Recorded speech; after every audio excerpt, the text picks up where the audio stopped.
Hi, this is Marlene with Miami Ghost Chronicles, and I want to welcome you to another episode of Stories of the Supernatural. Wherever you find us, whether it's a video or podcast on your favorite platform, please like and subscribe to us so that you can get notification of when a new show is released. You can also find us on major social media platforms. If you go to miamighostchronicles.com, you can find links to the videos or MP3 files, which you can download and enjoy without commercial interruptions. If you're into classic horror, ghost, and adventure stories, I narrate Nightshade Diary, and you can find links at nightshadediary.com. If scary stories are your bag, and listening to encounters with cryptids, ghosts, dogmen, and other weird creatures sends a shiver up your spine, then go to supernaturalstorytime.com for links to our weekly podcasts.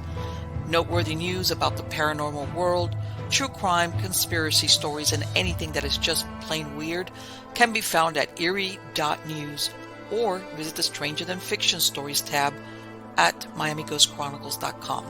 Please subscribe to my newsletter on Substack. Just go to mppellicer.com for a link. I want to thank you for being part of my audience, and I think you are all wonderful. Hi, everybody. I don't know why that cut off early. I should have said what I always say. You are all wonderful. Anyway, so how are you guys doing today? Good, I hope. Like always, I'm going to give you my update of the North Florida weather. Hot, really hot. And thankfully, though, we got some rain. So, but besides that, everything is good. I know a lot of people ask me how the poultry's doing. Everybody's good. I've got my 18 guineas running around there. I've let them loose. They're just a little bit hardier as far as when you've got birds of prey circling overhead. And no, everything is good. And I'll mention it again because I like to mention this. I can't believe it's August and I'm going to the stores and I'm seeing Halloween and the fall and autumn. And the kicker was the other day, I went to Walmart and they had pumpkin spice creamer. And it was like, it's August. It's August. I hate that. I hate when they do that. It's like, this stuff, like, at least wait till after Labor Day. At the very least, wait till after Labor Day. And it's like, come on. The summer's not over yet. So, yeah, that kind of thing that they want to, it's almost like, because I've been around long enough to remember where, they really, I want to say Halloween advertising, like wasn't until September. And then later on, then they would get into Thanksgiving and then Christmas. But now I'm not kidding. Pretty soon I'm expecting I'm going to go into any of these stores and they're going to have the Christmas trees up because it's like, yeah, it's like, if anything, it makes you aware how much our buying behavior is driven by what's of it. And by the way, all the summertime barbecue, gardening stuff. And the reason why I say this is that here, since I don't have snow, I mean, it gets cold, they've kind of disappeared. And you have to go back in the gardening section to this shelf way up there, and they'll have some summertime gardening stuff. But that's gone. That's gone. So yeah, I need to like, complain a little bit. Like, I'm telling you, time flies as bad as it is. Time flies, but they want to make it fly sooner. And I don't know if it's, that thing about trying to get you already into that headspace about, I got to buy gifts and Christmas and, or whatever. But it's like, slow it down. But anyway, let's get on to the good part. The good part is the guest that we're going to have today here on Stories of the Supernatural. And I loved going over when I'm going to, before I talk about it, I loved reading her bio because it was so unusual, but I love it. I love it because it was like, this is right up my alley, me and her, we're like, I get it. Anyway, but let me get onto it. Her name is Heidi Popp. She, as a child in the Pacific Northwest, she was blessed with fairy friends in the backyard and even Bigfoot sightings, both of which were encouraged by her mother, who helped her develop her senses. After a move to the Midwest at 11, her experiences went from the mystical to the unexplainable and even traumatic. Interest in the secret space program continues to develop, as do memory recalls. Heidi dreamt of becoming a teacher and a mom and ultimately became both. She also spent 30 years in the motion picture industry where energy work became just as important as the paycheck. She was known for high vibe snacks and her red pills. When she became a mother in 2010, her rabbit holes and dot connections led her to pull herself out of the matrix mindset and into the sovereignty of source. Her children have been her most grandest of teachers, and the community of like minds and pals in Los Angeles continue to grow. She owes her continued healing and current bright light to her husband, the giant, who has helped balance her divine feminine warrior and brought calmness and security into the home. Heidi is currently headfirst into the development of her light body as well as a divine unfolding of her young one's livelihood. She can be found dodging censorship and sharing her Care Bear vlogs on YouTube, Instagram, Facebook, and BitChute. Help me welcome her. How are you doing today, Heidi? Hi, I'm doing really well. Thank I you. loved your Thanks, bio. Marlene. No, I Thank was you. like, I get it. I'm like, Get someone gets me. it. So let me, okay, and that's, because usually I ask my guests about their childhood, but you already talked about it. But here you're growing up in the Northwest, and how old were you? I mean, this was something that, and luckily, like you said, your mom kind of said, talk to you about it. I didn't try to Yes, shut you down. What was it that exactly. the first thing that you can remember that you saw? Honestly, it was very elemental. Like I Okay. loved being outside, and I always felt the presence of. My mom's like, "Oh yeah, the fairies are around you." She's like, Okay. "Yeah, yeah, just look for them." And I just remember feeling more at peace and more myself when I was alone in the woods, but I never felt alone, if that makes sense. Yes, So, absolutely. and we were only in, this is outside Portland, Oregon, and we were there from when I was like 4 or 5 until about 11. And every year before that, I don't remember. I still don't remember. So that's where I find there's some maybe nefarious activity, but um, I was truly blessed being up there and having my mom say, "Sure, you're having these experiences. How does it make you feel? You know, it's a positive All right. thing." And yeah, yeah. And then what happened? Because you said down there that something changed when you moved to the Midwest, right? Yes.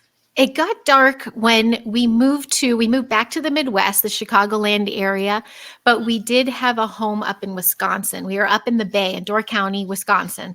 And that's where my dad was from. So it was natural for us to get some roots there. And when I would have summers up there, I began, this is soon after my mom had contact. She was constantly seeing ships and figures and beings. Okay. And and I also read Communion by Whitley Schreiber. Yes. Okay. And I had this image in my head, but when I was up in Door County at night, I would have a lot of sleep paralysis. Okay. There'd be a lot of white lightning in the window, a lot of unexplained things that terrorized me. It wasn't like the fun fairy time. It was Right. like, I can't explain this. Even my mom, her eyes would go wide, like, really? What else happened? Kind of like, I Okay. don't know, this doesn't feel magical. And Right. so that alarmed me. And that went on a couple years. And I developed a routine to put myself to sleep. And I Okay. still kind of do it. Okay. and when I left there, I was about 16, 17. I went to school in downtown Chicago, and it was kind of my last trips up to the Door County. And I really didn't have experiences after that of that nature until I came out here. But those couple summers and years, I was just like, what is this? You know, what was that Okay. storm last night? What did I hear? And my mom's like, Let me nothing. ask you But something. You said something about your mom. yeah, Was your mom ever an abductee or contactee? she has, again, not a lot of tangible, but she feels it. She had Okay.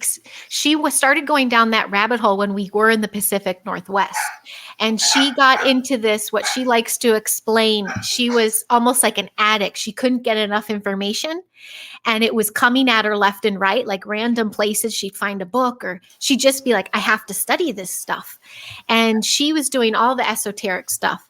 And so when she was in Door County, and it's a hot spot, a lot of locals, there's a lot of old school stories of witnessing ships and people having encounters. She went looking, and Okay. she would spot the lights and have encounters, loss of time. She Okay. has one whole night that was gone, and she had white streaks, and she started meeting people Really? in town. Yeah, she was meeting people in town. They're like, yep, you're being taken. And then I don't know if you remember, this would have been late 80s, early 90s. That's when all the news stories came out of people across the world, and they were talking about things in their skin, like scoots and Yes. things. Yes. And so every morning I was like, Like implants and yep, yeah. yep. And so it went from this like, oh, look at the angels are around, to like, what's happening? And Right. is it really like a divine multidimensional thing, or is this like military, or what is this? Or alien. Yeah. Yeah. Or Yeah. alien. Yeah. Like, it's like, because I know that there's a big question always. Everybody tries to, sometimes they might overlap, but sometimes maybe not.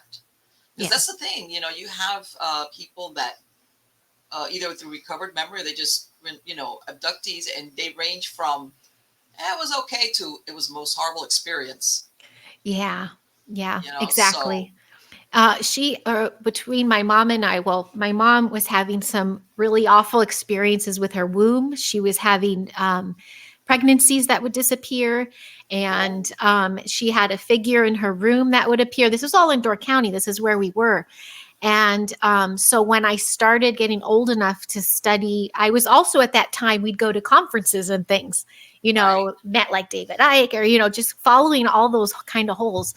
But when I started discovering about the secret space program stuff, or right. I started flashback to that time, and I'm like, was this like a What was hybrid going on with my program? mom? Yeah. Is this regarding my DNA? What is this? Right. And so a lot of And unanswered that's questions. where I was going. Let me ask you, do you have siblings? Yes, my sister. I have my sister and my brother. My brother is the oops, but not really. Yeah. He came around. He's 21 years younger than me, Oh and my he was goodness. conceived. All three of us, by the way, were conceived in Door County.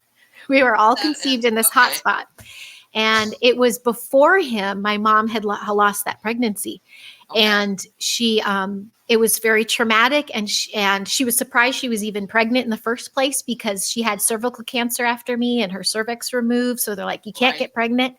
So she had this pregnancy while she's studying this stuff, and she did the whole, it's not there, wait, the doctor's like, it's not there, and like, what happened?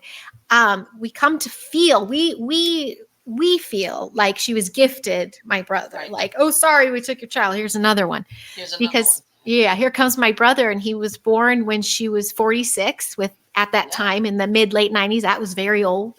And Yeah. yeah, so he's around too. He's not into this stuff. He's very indoctrinated.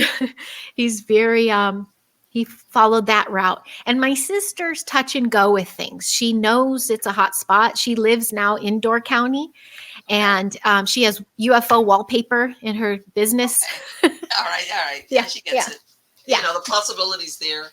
And you know what? yeah, There is so much controversy lately, yeah, especially over UFOs and extraterrestrials. Like, you know, are they, do they come from another planet? Are they interdimensional, or are they made up by military? Or yeah. are they both? Are we being played? You know, I they're there, know. but they're being used to like psych us out, or give us their version of what the extraterrestrial, whatever they are. So Right. everybody's like, no, everybody's up in the air about like what is that really? Oh, so much so. And I swear to goodness that it seems even more confusing nowadays. Like it Yes. was seemed okay to be in your own little, oh, you're like a UFO person. Oh, Yeah, you're over there. exactly. Now more it's mainstream, and so it's even more confusing. True. Um, yeah. Yeah, it's Like, like before it was like that straight, like, oh, you believe in Roswell, or or Betty Barney Hill. Yeah, it was like, oh, you're a ufologist kind of yeah, thing. yeah. And then or you saw the light, okay.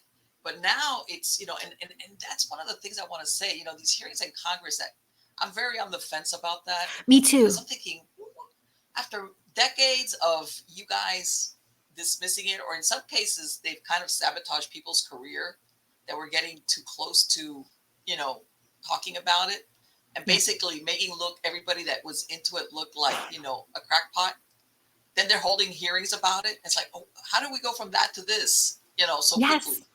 Exactly. That's why I'm very on the fence as well. I'm a little like, Yeah, like that was too easy. and then and again and I have questions because a lot of these people that are coming forward that they're saying they're either abductees and or contactees, they're tied to the government, or they're like they have had some position, and it's like, come on. Okay, there's a gazillion million people running around like normies, I'm gonna say, like us, Yeah. that you could come in and bring them in and have them tell their story. I mean, there's a lot nowadays, especially. There's a bunch of people that will tell you their story Mhm. of whether they've seen something, experienced something, things of that nature. And all Yep. of a sudden, Yep. no, the only ones that they're bringing in are people in the government, like everybody else. It's Yes. like, uh, Exactly. Exactly. That's why I'm excited to do this. I've spoken on other people's shows and things, but I find there's a lot of infiltration and division in all those communities oh too. yes, And it yes, really takes I kind of stopped even with the conferences because it's the Star Wars bar. It's so many different kinds of species there, but it's so much infiltration and yes, if your radar is not on point, like your ship yes, meter, you're going to yes. fall for it and get sucked in and used. And yeah, it's messy out there now. Yeah. Well, what was it? But something's changing. There's a real famous oh God, there's a famous conference that's been going on for years. Is it something in the desert or one of those that's been going on? It's like a UFO ET Oh. conference that they have every Oh, year. Contact in the Desert? Maybe it's Contact in the Desert. Okay. Yeah, I Some stopped that one in 18. Somebody Yeah. told me, or I read or I heard it, one of those goes. But sometimes when you read a lot or listen to us, you lose track of where Yeah. that it was very. It wasn't didn't have the numbers it used to have of people attending. I get A it. lot of people were not attending. I get And it. usually those conferences will pull in well-known names or guests, Mhm. that as Mhm. far as drawing in the Mhm. public. And I heard that it wasn't what it used to be before. And Yes. I think a lot Mhm. of people, not that they don't believe, but now they're like, I don't want to be taken for a ride either. Right. And it's all programming and stuff. There's corporate Yes. sponsors and Yeah, it's like, how would they be tied to this? And right. yeah, the last one I went to was 18 and I got to meet some big names there. And I remember watching one in particular at the bar and just watching how out of like slot, like they were using their own power. They were sleazy with people. They were throwing around their little alien prop like it was a joke. And I'm just like, Right. it feels really weird and it was sketchy. And that was and then the same one out here, and that's not far from me, but the same one out here in Los Angeles, Conscious Life Mhm. Expo. It's a Right. really big one. I remember going to that in 2002 even. And that's when David Wilcock was like Yes. he had a free seminar and now he's like the headliner guy. But I Right. remember sitting in there and I like school, I would just kept falling asleep. I kept falling. I'm like, oh, I guess I'm not supposed to digest this information. And it was again with the sponsors and people there for nefarious reasons, you Well, know. I think that some of these conferences, and we'll go with the UFO ET thing, when it was Mhm. just really, really, truly ufologists there, it was a different vibe Yeah. Yeah. versus like we're all like trying to figure this out. And of course, they're being, all these stories, they're being versus now, like you said, like all of a sudden when you get corporate sponsors, it's like, oh, forget it.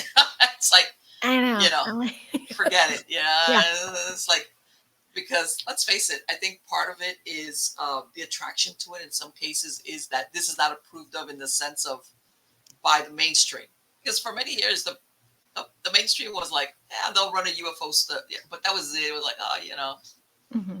And Hmm. when you start seeing, like you said, money being pumped to it, it's like, okay. And then the Yeah. guests, and I get it. I get it. I understand that some of these guests sometimes, everybody wants to make money. I understand that. Sure. I But get it. Hmm. yeah, but I hate to say it, but your credibility suffers for it sometimes. Oh, 1,000%. And I used to volunteer at a lot of these things too. So I'd see Uh-huh. behind the scenes and Right. I'd see how they're like kids on a playground. There's bullies, there's whatever, there's a ton of one upping. And then, yeah, some of the pricing, people just want to be seen and heard. And I Sure. realized, just like what you said, there's tons of people across the planet that have had experiences Yeah. that just don't have the name that pulls in those Sure. numbers, so they don't get heard. And I'm like, those people should be heard. We all have our Right. stories, and that's how we can unite ourselves and just feel comfortable with, okay, that happened to me. And what am I going to do with it? I think Right. there was a love of getting MSN involved, like if only everybody knew. And then all of a sudden MSN blasted it and people just don't even pay attention anymore. And you're like, oh, Right. they're gonna change the narrative. Well, you know what? This was already like, shoot, what am I say, like 7 or 8 years ago? Because I used to live in Miami. I moved up here in North Florida like a couple of years ago. I was born and raised in Miami, and we used to. It wasn't a MUFON group. It was an UFO ET group. But every once in a while, somebody from MUFON would come and do a presentation. And one time, I used to do hypnotherapy. I was a hypnotherapist for a long time. And you know how after the meeting, everybody still hangs out and talks. And I remember I spoke to a lot of people that they were coming to ask me about, recovering memories. And then others that would tell me that and this is what they were asking me about.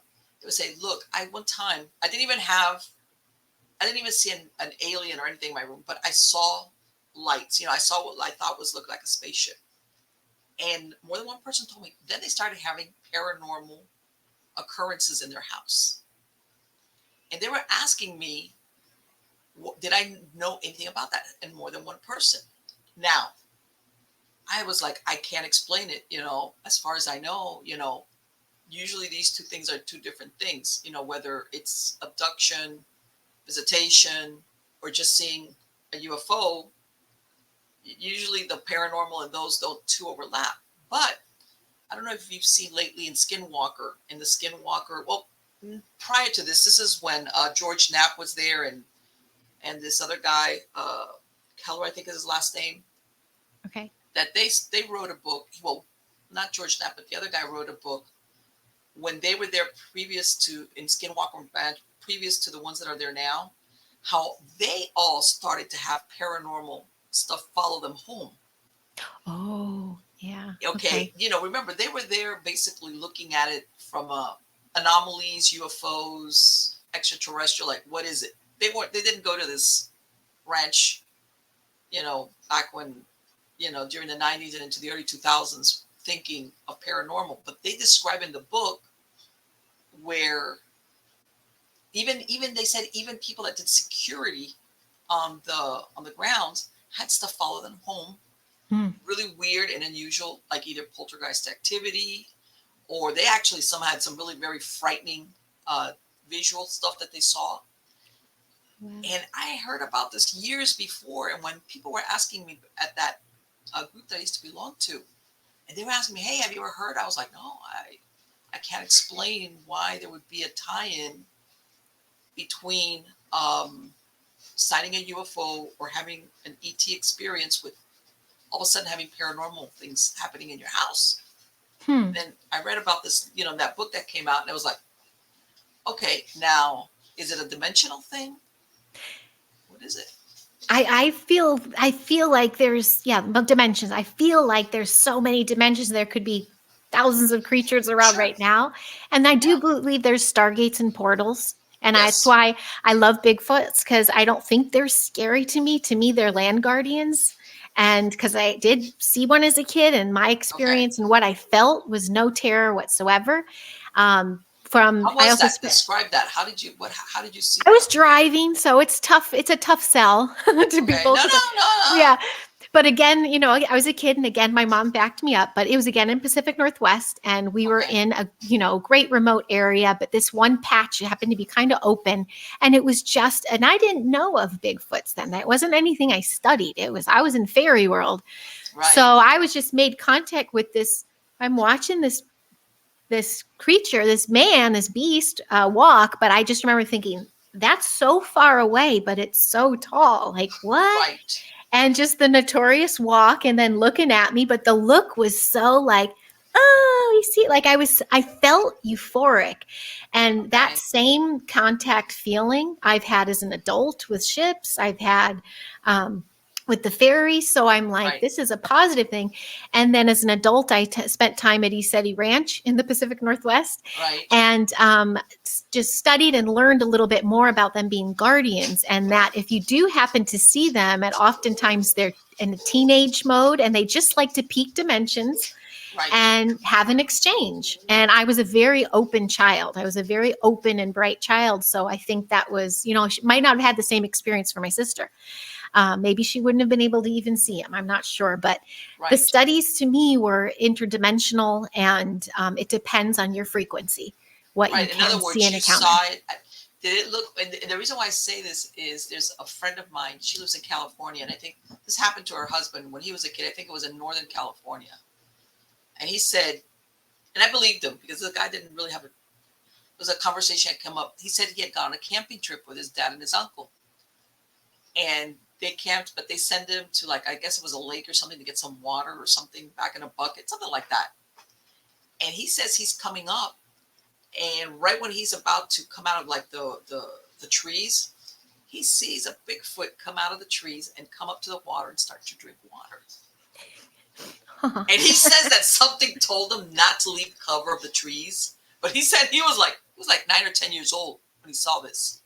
Aww. He was like standing there looking at that like but to him it was like, he said it was like an animal. It was like for real. It wasn't, he says it was huge, Mm-hmm. Mm-hmm. Mm-hmm. And he just said that he stood there watching it like drink a lot of water, and basically got down on all fours and it like went face first to the water's edge and just slurped water.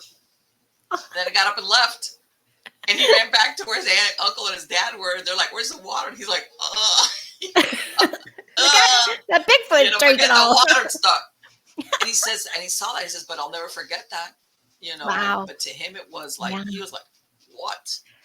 Well, I know I've heard that they're all over, that I know there's a very heavy concentration up there because it is such sacred trees and the land still. Right. So if they're guardians, but I do also follow the cryptids and the dogmen and all the, Right. the attacks that happen, but something resonates more about those being, what's it, like cloney, like a military, like an underground base, like project gone bad or something. Right, like a hybrid yeah. that got away from them. Yeah, I guess so. I mean, and then you also hear, that some of these, whether it's the dogman, I'll tell you what, if I had to look, I'd rather see a Bigfoot. The thing about the dogman wigs me out. I think I know. Yeah. I'd be like, and it's like, but sometimes you hear the theory that some of them, some of these, whether they're, because they say they've matched some upticks of UFO sightings with cryptid sightings. So they think sometimes if there's a rip in dimensions or a portal, like you said, that opens, they kind of come back and forth at the same time. Mm-hmm. Possibly. This is a theory, because at the end of the day, really all it is theories. That's what I was going to say. Yep. It's really just a bunch of theories, but what resonates, that's what I'm like, what is making me go, oh, okay. Right. And, as far as elementals, I understand totally, about elementals and this is the thing. A lot of people try to deal sometimes with the elementals, but they're not human. You understand what I'm saying? They're like belong to the land. Yes. Yeah. What's in the? I don't know if you ever saw the movie The Lord of the Rings. Oh, for sure. Okay. Yeah. All right. I was gonna say I know you, but I'm gonna ask anyway. Okay. You saw the trees, right? Uh-huh. The trees that when they came alive, that basically they're like, they really don't care what's happening with the people that are warring against each other. They're hanging out because they're old and they'll be around and they've been around. They're entertained. Like, yeah, they're like, all right, whatever, do your thing, whatever. And that's how I feel sometimes that elementals feel about humans, unless you do something really stupid. Yeah. I think with even all those multidimensional beings, there's a dark and light version of them. Sure. Yes, I run across dark stuff that. Yeah. But yeah. And the dark stuff can get very heavy. And usually when I was young with the Door County stuff, I was still kind of innocent. So that's why I was so like, what the heck's going on? Because when I was older and having dark experience or being in a room, or I just feel like someone's cloaked, or I'm like, this is like a really evil person in a human body. Like I was under the influence or something like that, where my frequency would be jacked up. And then I felt darkness come in even more and more and more. So we're our own portals anyway, too, I think. So what you're talking about is what somebody, let's say that you go into a room and they're cloaked, like as far as their intentions or Yes, the like way there's they something are. just, Okay. yes, they're not who they say. I felt that even at Yes. some of the conferences. And you're just like, I can't stand next to this, like I'll shake, my body will respond to be like, move away. And knock on wood, kept myself safe in that sense. And that's why I'm so big on my light body, because I'm like, this is my shit detector, excuse my French. Yeah. If I Yes. keep it in check, and teach my kids how to pay attention to their intuition and their inner guides, then I can navigate all this crazy multidimensional Yes. stuff, because I do believe it's around. Of I course it can't is. help it. Yeah. Of course it is. Yeah. No, Yeah. our bodies are a very powerful instrument, especially once you tune it to where you understand it. In other words, if you trust it, how's that? Yeah. That's If yeah. you trust your feelings, if you trust your gut or your intuition or whatever, and you understand, even sometimes you can interpret it correctly. Like you said, it's something about this person that's just giving me the bad vibe. Like, man, I need to put some space between you and me. Or in some cases, either you're at a certain place where you're thinking something's off here. And and how can I say it? Your logic tells you there's nothing wrong, but your intuition or whatever you want to call it, is telling you be careful or leave or something. Yeah. And a lot of times people dismiss it because they want to be logical. Yes. They're looking around like, but they look so nice. Or yeah, or I'm at this place and there's nothing wrong in this place or whatever. Yeah. And but inside you're like sweating or and nervous. something or is like, telling you you need to leave right now. yeah. Yeah. And so people do this, this dance like, wow, that's stupid. That's your imagination running away with you. Yeah. And there's the other part of you is telling you leave, like you need to leave like right now. Yep. Yep. And that's, I got, the stronger I got with myself and as a mom too, the more going to these places with large group of people. Cause I used to host gatherings out here. We would talk about all this stuff and I'd find all the others that believed, and I tried to normalize the paranormal. But when I'd go to the really big gatherings, I'd be like, ooh, this really is about, you have to make it about you and protect yourself and your energy field. Everything's energy. So what kind of exchange are you having with people? And are you going to take strangers home with you, in your field? That's kind of, that can get a little gnarly. You can have, you can get a spiritual attachment. You can get just negative vibes. Yeah. You can get, a lot of stuff will piggyback on you easily, depending on where you're at and where you're at. And I say to, you could look at somebody and they'll look like all happy and put together. You have no idea what's going on behind the scenes in this person's mind or in their personal life.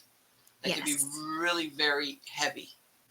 And some of that stuff, and I'm not talking here about a spiritual attachment. I'm talking about just negativity, like just jumping on you and hitching back. And I've done it, and I've talked to people who have told, that sometimes they'll do, let's say, a cleansing, or if they smudge their house or do anything like that, whether it's their house, their home at the door, or the property, actually the property. And then they'll tell me, hey, you know what? I did that and this, it feels great, but there's some friends are not coming over. People that I know, they're not coming over. I go, why do you think that is? Why do you think that is? Wow. That's wow. And they're like, but I don't get it. I go, either something or they have something walking with them that they might not be aware of themselves. Yes. Okay. That's a big one. That when you put those barriers down, okay, they'll go, oh yeah, they'll tell me, oh, let's meet, let's go eat somewhere at some restaurant or something. But all of a sudden it's like not coming to my house before. And it's like, well, there's your first sign right there that it's working. Yes, I know. It is working. Yeah. And here's a good one. My kid's biological father, he's not in the picture anymore because of this probably, but we were on and off. And I happened to be at Contact in the Desert, and I had a friend staying with my kids watching them. Okay. And he was in town. He goes, "Can I go say goodnight to them?" He lived in the same area. And I go, "Sure." I go, "Yeah, you can tuck them in." They were very little at the time. And my friend who was staying with them works with people. She's intuitive, she's a medium, she does a lot of work like that. And she said when he came over and walked in the house, 7 shadow figures were trailing him. Oh, And there you go. he was an addict. And There. and then sure enough, the next 2 nights I even went home early cuz my son was having horrible dreams. He was like, I think, and she goes, and when he left there were only 4.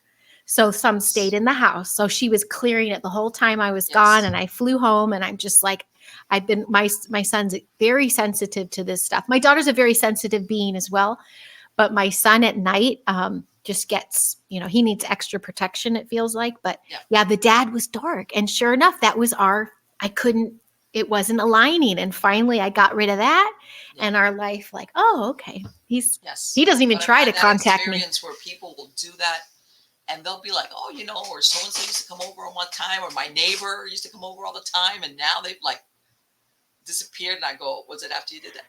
Well, yeah, and I was like, "That's why." That's I'm why. not to tell my husband that because we're so antisocial. I'm like, I don't think anybody feels comfortable coming. And if it's yeah, and some people, like you said, are masquerading, and then other people just don't know that they have whatever is with them. That barrier is like they don't want to be there. They feel uncomfortable. They need to get out. So that's when you have people that'll arrive and they'll leave right away, or they change their plans even afterwards. Like they don't. Okay, we'll meet, but why don't we meet somewhere instead of coming to your home? Yeah. And yeah, that happens more often than not. People don't realize that you could be out in a crowd, and stuff like that will hitchhike with you. Yes. More easily than not. Yep. And like I said, it could be the nicest, most well dressed person, looks all happy and put together, and it's be like, is you really don't know in reality what either what they're doing or who they're in contact with or what's going on in their lives. Right. And that can happen. But let me ask you and it's really funny because when you said that thing about the kids, I remember I have 3 kids, and my middle son, he was always one of those like a little bit like more high strung. He would be like the first to bed, and he would wake me up at 6 a.m. and, "Mom, are you awake?" It's like, "I am now," like one of those, like he would go to, and he would every once in a while tell me, he always slept in the same room with his brother that had bunk beds. And he would tell my mom, "Last night I had a little girl come into the room and sit down in the chair and start talking to me." And I'm like, "Brandon," he would tell me all the time. And by the way, when from the moment he popped out, it wore like a mask. Santa Claus, that lap, sitting on Santa's lap, forget that. He's like, you have pictures of him screaming his lungs. Going to Disney, where the characters walk around. Yeah. And they didn't have to have the big head, even if they were dressed normally as humans, he would spot them way down there, and he'd be like, "Wow." No, wow. And as they grew up, and another time he tells me, "Mom, there's a man that we had a gun, and he came and he was trying to talk to me at night last night." And I'm Brandon. I go, "Don't worry about it. Don't get scared. Just turn over and tell him to go away." And even in Halloween, forget it. I could never dress up any of my kids in scary stuff. It had to be like train engineer, ninja, masks, clown. Oh, and my other 2 kids are fine with it. This was just his, That sounds like my fella. He hears a movie trailer or he sees something and just runs out of the room. He will not go there. If it shakes his nervous system, he's done. He's also he's named after my grandpa. And when he was a baby and I couldn't put him to sleep one night, he was acting like my grandpa who had a big jowl, and he started laughing and shaking his jowl. And I'm like, he's seeing them. He's seeing spirit. But he doesn't know how to, share that. So I'm just kind of, normalizing the paranormal. Just tell them you're not ready. Like my mom would tell me when I was scared in Door County, she would tell me, literally say, "I am not ready. Leave me alone. Leave me be." Right. She'd even say, if it gets really bad, say you're Christ's child, or, you have consciousness, all these little things. So with him, when he's still very scared of anything scary. And my I'm son, like, he's a full-grown adult, and we tease him. We go, when the It movie came out again, the new one. Oh yeah. Hey, Brandon, let's go to let's go see it, and he'd give us like the dirtiest look. Like, yeah, right. No, I'm not gonna go see that. It's like you're out of your mind. Oh, But yeah, he's it's really sensitive. funny the Yeah. things that children are born with. So I understand what you mean. It's not a learned behavior. Mm-hmm. It's something that the individual person is born with, whatever the sensitivity or whatever the case might be. Yeah. And let me ask you: do you think that um, what do you as now where you live at, have you ever seen anything? And then the reason why I'm asking is that I hear that a lot of people, even from childhood, when it comes to either seeing UFOs or anything, it follows them through life. Have you seen anything now as an adult? Oh, Yes, I have.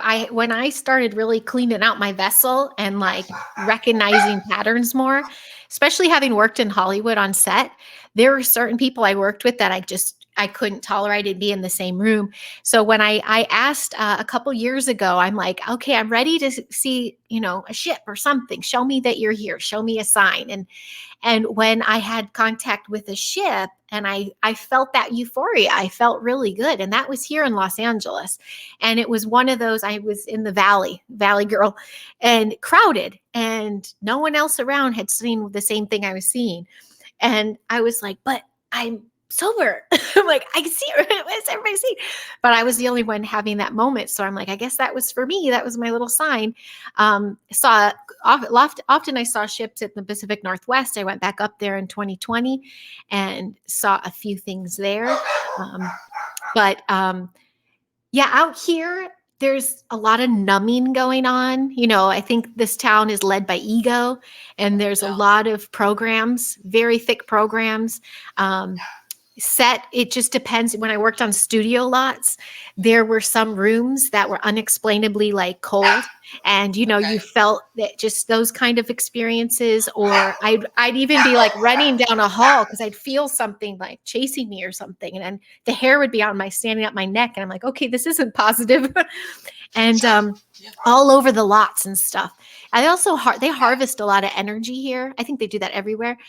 But there's a concentration right now. It's just a year and a half. We moved kind of up and out of it. We're in LA, but we're on the outskirts. So we're kind of protected by a little more by the hills and mountains. There's a lake nearby. It feels a little more grounded. But when you go down in West Hollywood, you just know, okay, there's a lot happen, a lot of activity. But a lot of people they have the zombie stare. The fluoride stare. They just can't. They're not. Of course. And that's the thing and they're feasted on. Yeah. Yes, of course. And, we could get into the thing of, and as a matter of fact, I'm sure that setting, you've got a large amount of energy vampires. There. Oh, sure. For sure. That they're like, wow, that, and I know a lot of people are saying, I know there's people out there that understand what energy vampires are, and you maybe using the word vampire is a loaded word, but it's the most appropriate one. Totally. Okay.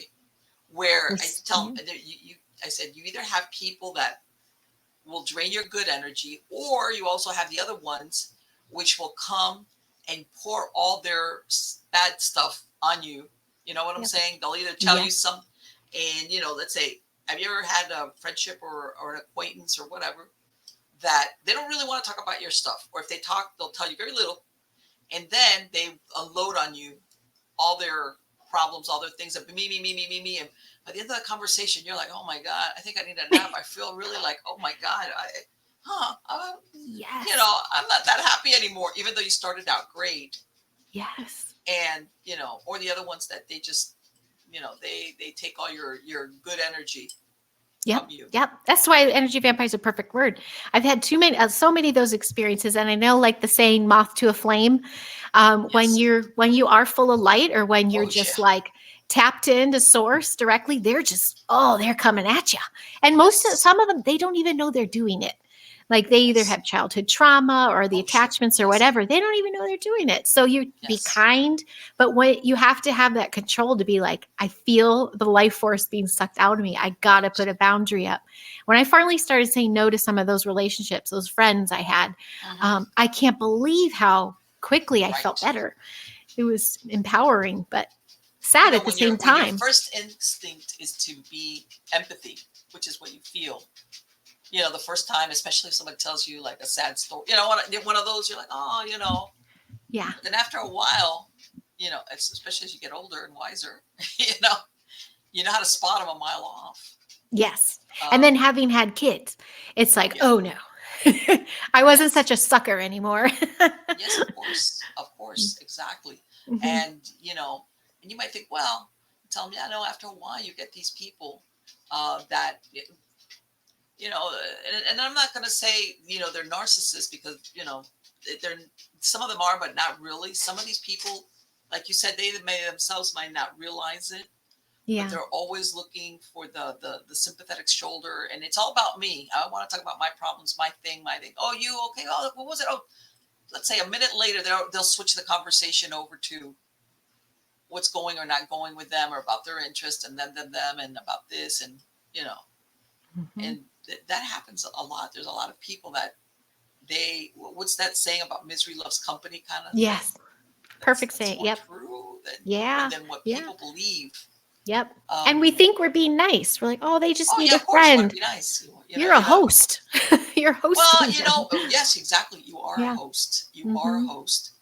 And Hmm. when I used to do the hypnotherapy, I used to do alternative forms of hypnotherapy. With besides the smoking cessation and all that other stuff. The regular stuff like behavior modification. I would do stuff with attachments. That's why I know a lot of these things that people will carry around with them, whether they're an actual spirit or just I don't want to. What's the word I'm looking for? It's not. I'm trying to Like think of a a way of dark some entity or negativity. Yeah, is it's got like an actual shape or form, and sometimes, but yeah. So I understand really well how that some people they get it from people that they're around a lot. You know. yep. Yep. Yep. And that's the feasting ground that is what West Hollywood, LA, Hollywood. Hollywood is all over the world though. They have bases all over the world, Right. but it is a harvesting of energy and Yes. Yes. um And a lot of creativity and yeah, yeah. Some school systems are too though. oh yeah, no, absolutely. There's Yeah. there's there's a lot going on as far as I think people are waking up though. Um, I'll tell you what, I my kids are adults and they already went through university and everything, but I think if I was a young parent, I would homeschool my kids. I Yes, that's what I now do. We were Yeah, with Waldorf Steiner. I even second guessed university, and I'm from university. right. There's more harvesting there. It just like give them a skill set. What are they Yes, passionate about? And there you go. And that's why I did like Hollywood. People made right, a wonderful living just using their skills, right, and they welcome the gypsies and the artists and the right. felons got a second chance even, but yeah, we now homeschool. The lockdown, we left our little Waldorf school and we stayed at home. I did a little pod in the backyard. And then when they opened, they Okay, adhered to mandates that I just didn't adhere to. I'm like, sure. I want my kids to be sovereign. So we found a very like minded place, and it's a homeschool learning center. So we can actually go to a classroom for 3 days and get that experience of, plays and fairs and dances and stuff. But you're homeschool, you're off the system. And now I'm actually a teacher there. I'm starting this year as a lead teacher my first year. So I'm like, I liked it so much, I joined the team. Well, let me tell you something. The and I'll admit to it. I was blind. I was blind. I totally trusted my kids. They went through public school all their lives. I mean, I lived in, well, let's put it this way. I always made sure that the areas I lived in, the schools were good. So that I know helped because people Mhm. don't realize that when you're not that much of a good teacher, you end up going to my sister-in-law, my ex-sister-in-law. When she became a teacher and you're brand new, the public school systems will send you to the worst schools. Okay. But as To soon as you get a thicken couple your of skin. years, because they can't, and the only teachers that are there in these schools that are not that good are the teachers that are not that good. Because once those decent teachers, they get a couple of years, they leave.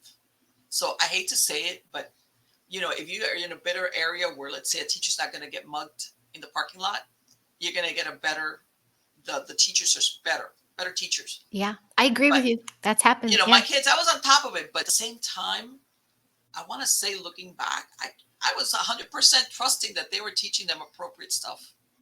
I know. I know. Well, I was like, I don't know. At that time, I had such a wonderful education myself. My parents, same thing. They got us in a right, great school district. I had so many lovely opportunities, but I don't right, remember the education. I remembered the clubs and activities, sure, like, and even I went to DePaul in Chicago and I pretty much failed out. I didn't want to be there. I didn't right, resonate. And I right, realized I just want to do what I love. And but right. my kids, I'm very aware of content now. Now I went to school, Oh God, university. Yeah, I went to university to study early childhood education, and they didn't even give me I didn't even learn in all those years about like Rudolf Steiner or right, Montessori or other ways of teaching. It was getting you sure. ready for public school. And what they're doing out here in Cali, I'm sure you've heard the stories. There's teaching kindergartners about penetration and Let me all tell you these something. things. I'd go wild. I think that if They're I would have going ever, wild. They're I going would be wild. like, I'm gonna like, somebody's gonna get in trouble here, and it might be me. I don't care, so arrest me. But I if I know. ever saw that, forget kindergartners, any of my children would be exposed to any of that, and that's incredible. That's another Yeah. thing. So You look at that. a lot of grooming out It's here, like, and oh, that's that's exactly what it is. And yeah, people, I know there's a lot of people going, no, and it's like, oh, that's exactly what yes. it is. They're You know what? normalizing it. Yeah. They're normal. I said, you know what? I had 3 kids. All my kids were like, I spent like 6 years having children, like 3 children. Like it was like one big, like you psych yourself out. Like, okay, these are my childbearing years. And so, but I'm saying they were all in that same age range. So when they started going into adolescence, I said, I always have to be really open about sex, not talk to them, but not they wouldn't be afraid to come and ask me something. Yeah. I Yes. wasn't going to be Yes. a parent that's going to be like, what? So believe it or not, kids on their own, when they're 11, 12, 13, pre-adolescent, they'll come and they'll ask you stuff, Yeah. and you give them an answer. And then sure enough, they might come back later and go more details, you know. My boys, they started asking me certain questions. I said, do you need to go talk to your dad? You know, Yeah. no, But that's the thing. you can talk to your dad about that. But but I'm saying is that children will come to you. They think they can. They don't need anybody to come and explain to them Yes. about Thank you. sex It- or anything like yeah. that. They'll come and they'll ask you, and you'll tell them, okay, well, what do you want to know, Mom? Okay, well, this is the way that works. And that's how. Oh, really? Yeah, that is. And they just walk away. That's like sometimes that they only need a little bit of information for whatever age they're at. Yeah.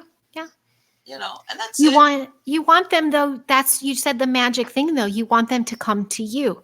And Yes, what's happening is the grooming is they have all these influences now in TikTok and yes, teachers saying, don't worry, we won't tell your parents. And TV shows for kids saying the parents are yes. always the bad guys. They're trying to separate No, and I'm the going to tell you families. something. I'm going to tell you. I'm going to. Right now, I did this 20 years ago, and I'm doing it now. I'm a volunteer. I'm a guardian ad litem, which means I work in dependency courts with children that have been abused. And Oh, usually, wow. by the time that they put a guardian ad litem, it usually means a removal, which means children that have been removed from the homes. And there's this thing going around that they say, like, and in some states, I'm not going to say, where kids are being removed from their parents over stupid stuff, and and as a matter of fact, in California. But in my experience, most of the time, the parents, the state really doesn't want the kid. At least in Florida, they don't want. You know what I'm saying? This is a Yeah. last ditch effort. They don't want to remove that child from the home. Okay. My point being that this thing that you hear now, I don't know if it was California or Washington, I'm not sure, or Oregon, where, they could take your child. Let's say if your child wanted to transition or had questions, and That's here. they're going to remove your child. And I'm looking at this, and I'm thinking to myself, wait a minute. That's incredible to me, because Yeah. most of the times I've ever been seen cases of where a child is removed from the home, it's because there's extreme danger for that kid there. There's like extreme danger. Like, we cannot risk leaving you there because something's going to happen to you. And then they work really hard with the parent or parents or whatever to get that kid back in there. But to actually, now I will tell you this, I have heard in some cases, and we're going to segue off here into the, which, I'm sure you've seen this thing now with the medical establishment, that the trust has been broken. Yes. Where, because see, there's something that people don't understand, which are called mandated reporters. This is across the board in the United States. You're a teacher, you're a doctor, anybody like that means that the law mandates that you report a suspicion or something to the Child Protection Services for that state. All right. Okay. So I had heard in some cases that when I heard about this, I was like, this is incredible. And this was in Florida. This was a few years back, where a mom, she didn't want to breastfeed. She didn't want to breastfeed the baby. Okay.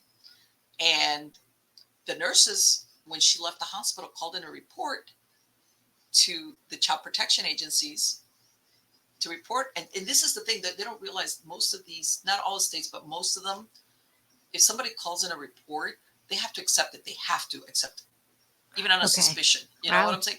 Especially if it's coming from like a hospital, they have to accept it.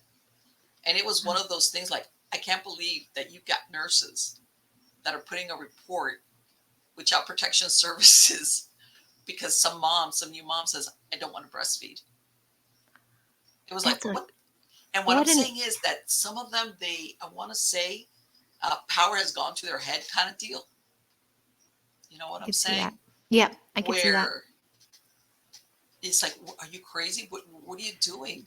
I know. Some of those things, that's why I'm saying I've seen both extremes for usually no government overreach as far as removing children, but then you see them moving in that direction where the parents, like you were saying, are the last go stand at the back of the line as far as concerns your children. It's like, what are you talking about?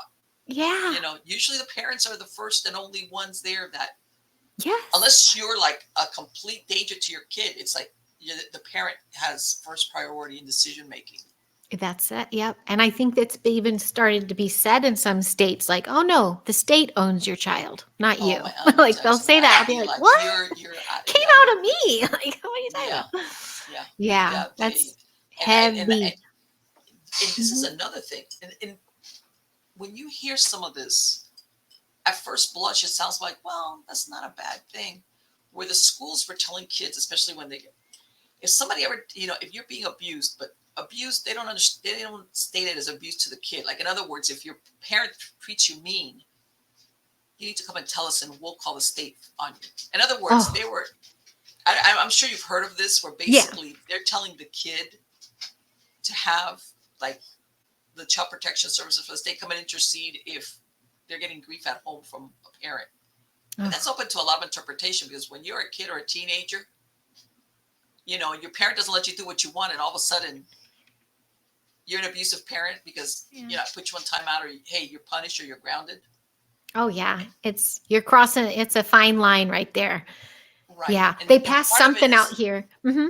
Well, I guess the way I look at it is, if there was truly something bad going on, you think, okay, I would want a child to be able to come to somebody. When you look at it from that angle, but I think it's been totally abused. Abuse of the system, completely. Yes. Yep. Where they, like you were saying, they're separating the child from the parent. And the one that's really going to take care of you is the government or the state or whatever. The system is the one that's going to have your back. Mm-hmm. And that's why I'm saying I look at some of these, some of the what's going on now, and I'd be like, man, I'd be in so much trouble if my kids were saying, I know, right? I'd be in so much trouble. A very affluent town here in LA, Glendale. It's a lot of money in that town.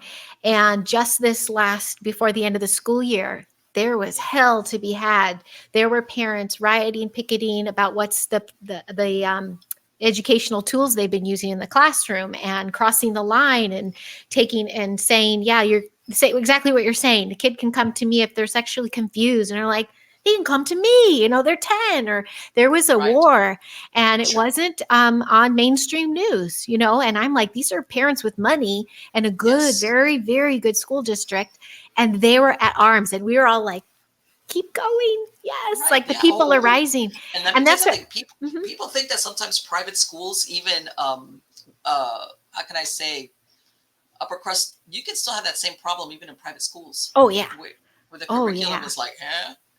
And not just the curriculum, you're dealing with kids with money. So they're saying Yes. in the bathrooms, there's drugs, there's Yeah. a lot of sex, like all this stuff. And I'm thinking, oh my gosh, I was such a holistic little child. But Yeah. you Yes. you also had a great family and Yeah. connection to my parents, and that's Yes. being Oh yeah. influenced right now. Things were Yes. very different when we were younger. Like we didn't have the screens and the advertising in our face every second. And Yes. and so we're at war. And I've Yes. had a lot of friends and family say, "Why are you still there? Like get out of California." I go, "Because I never signed up for any of that. Even when I was pregnant or with my kids, the medical mafia, like all I never subscribed." So there's a huge community here that I'm trying to share and show. We're not in a bubble, like ignorant to all of it. We're just trying to establish another way of Sure. doing things so people have somewhere else to go, and then we can Yes. take over. Well, no, Because this is the it's the thing. biggest This is homeschooling community, the biggest well. Let me one. tell you something. Like I said, I could see myself very easily going, no, this is not. No, I'm not. I'm like I said, because even private schools, could still run into problems with them. It's not only the public schools. And I'd just be like, before I'd end up going to jail because I beat some teacher up. You know, did you see? I'm sure maybe this came out like maybe not even a month ago. There's a little clip that came out of a dad.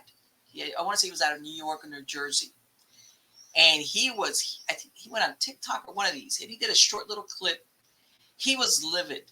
He's saying his wife took his two boys for their annual checkup because they were going to school. This was leading up now to the school year. You know Mm-hmm. how they have to be they're medically Mm-hmm. ready. You have to have. Mm-hmm. And he says his wife calls him and tells him that the pediatrician asks his son, who's I think he said it was like 8 years old, if he felt like a girl, I didn't or see that. something like that. Oh, And geez. and he said his wife said this, and he was like outraged. He goes, he's my son's been seeing this pediatrician basically since birth. Okay, that this kid is like he's a boy. Yeah. Why would you ask this? He was livid. I remember looking at that. I said, Yeah. "See, I would do something horrible to the pediatrician." Oh I had yeah. my kid's pediatrician. I had them for like 15 years. They outgrew the pediatrician. He was great, That's great. and I could Yeah. never imagine him asking something like that. It's like, what happened to the medical people? Like, I what know. happened? I think they're bought out. It took us a Yeah. very long time to find a community, and it's mostly a bunch of specialists. A Yes. chiropractor, that's our Yes. little Yes. we have our little group that we go to. We can't line up with anybody that aligns with our beliefs, but the community that I'm in is so big, we all have people. Well, you know So what? And I think this guy was so surprised because since he'd been going for years to this doctor, I know that's surprising. and then all of a sudden, here this Yeah. doctor's asking your son if he feels like a girl, and he's like, "Huh? What do you mean?" Like, I've been Wow. trusting you to take care of my kid, Yeah. and Oh, it's like wow. almost like, and I was like, "What is wrong? What is They wrong with got new this?" talking points. They're like, push this now, I think. Yes, and that's the part I don't. I guess my point is, and I understand that sometimes people make choices about as far as making a living. How's that? Mhm. Getting up. I get it. I understand the economics of things, but let's face it. If you're, let's say, a doctor, and let's say you're a pediatrician, I'm sure nobody there is going to pay you more or less whether you ask that question or not. You just treat the patient. I You know, give him a right? checkup. Is everything okay? You feel okay? What's going on, mom? Blah blah blah blah. That's it. Yeah. So when you see that person asking that question, you tell that just gives you insight into the way their head works, their mind works, which is like, oh man, Yep. Yep. you're one of those. You're one of those. Yeah, because they could get their kickback to say, oh, yeah, okay, we'll bring that in. But they're alone with that patient. Yes, They're exactly. in control. They lost their Yes, conscious. They lost their yes. There's conscious and their nothing. soul. There's nobody there that's gonna say, oh, did some little checkbox? Did you ask that question? They're not there. Yeah. So Yeah. that's and I find that in a lot of even like I said, Florida, we were like everybody when this thing was going on, like in the middle of COVID or stuff, there was, a family of a family, and she's a nurse over in Orlando in one of the big hospitals. Her mom is older, and I can't remember. She needed to go to the hospital or see a doctor. Something. It wasn't COVID related. It was just she was sick or something like that. And her daughter, which is a nurse, said, "Mom, you know what? If you haven't gotten vaccinated, I don't want you to come over here because, like, in other words, you're not going to get the same treatment as if you are." And I was like, Aw. "Huh?" And to me, that was like, man, that. And I'm thinking to myself, Yeah. that has to do with the mentality of Yes. That's learned of behavior too. of course, of the medical Yeah. establishment. That I think that's another thing which a lot of people feel very like, how can I say, like a bucket of cold water has been poured on your head. Because I want to say the medical establishment overall, we trusted them. Like when you go see a doctor or a hospital or anything like that, it was like, oh, of course, I'll believe them because they got an MD after their name or something like that. Mm-hmm. You Mm-hmm. know? And a lot of our elders, like my grandma who just passed recently, but she was in love with the doctors. They're Mm-hmm. gorgeous, they're smart, they have money, and she Yes. flirted with them all the way to the end. But Yeah. she took everything they're selling. She was Yes. all about whatever you want, doc, you know best. And it's Yes. like, whew, we lost their sovereignty. Back to the Yes. Yes. multidimensional, we have universal free will. That's a Yes. universal law, and we need to keep some families forget that to apply it to their Well, the family. thing is that, like you said, it's, part of us, I want to say that I'm going to use that word brainwashed because, like, let's say the medical establishment, the thing of if it's a person's a doctor, don't question them because they know Mhm. better, that kind of deal. And I've even seen, especially with the advent of the internet, where people now can look up things, Yeah. where some of these doctors get all like their feathers ruffled when a patient like asks them like questions. Yep. You It know, comes in with some research. Like, right? what about Exactly. that? They get all Like, mad. Like, wait, well, you know what? But I heard that, and they're like, mhm. ah, like, and it's like, okay, that's a new twist in your universe where people are not taking whatever you're saying Mhm. That's when I without, just feel I get the hopium and I get some yeah, optimism. I'm like, the people are rising. And so I share yes, stories from California because you don't get it on the news to say yeah, the people are leaving the LA Unified in droves. They're going, choosing homeschool, and the medical people are questioning, like, hey, what did you do to us there? And they're really on an uprising. And then they just get tighter and tighter with their mandates and rules. And now we're well, under a no, strike. So it's yeah, like one. no, it's a matter of Mhm. fact that the other day that they were talking about it, that basically, all these hospitals, how can I say the doctor.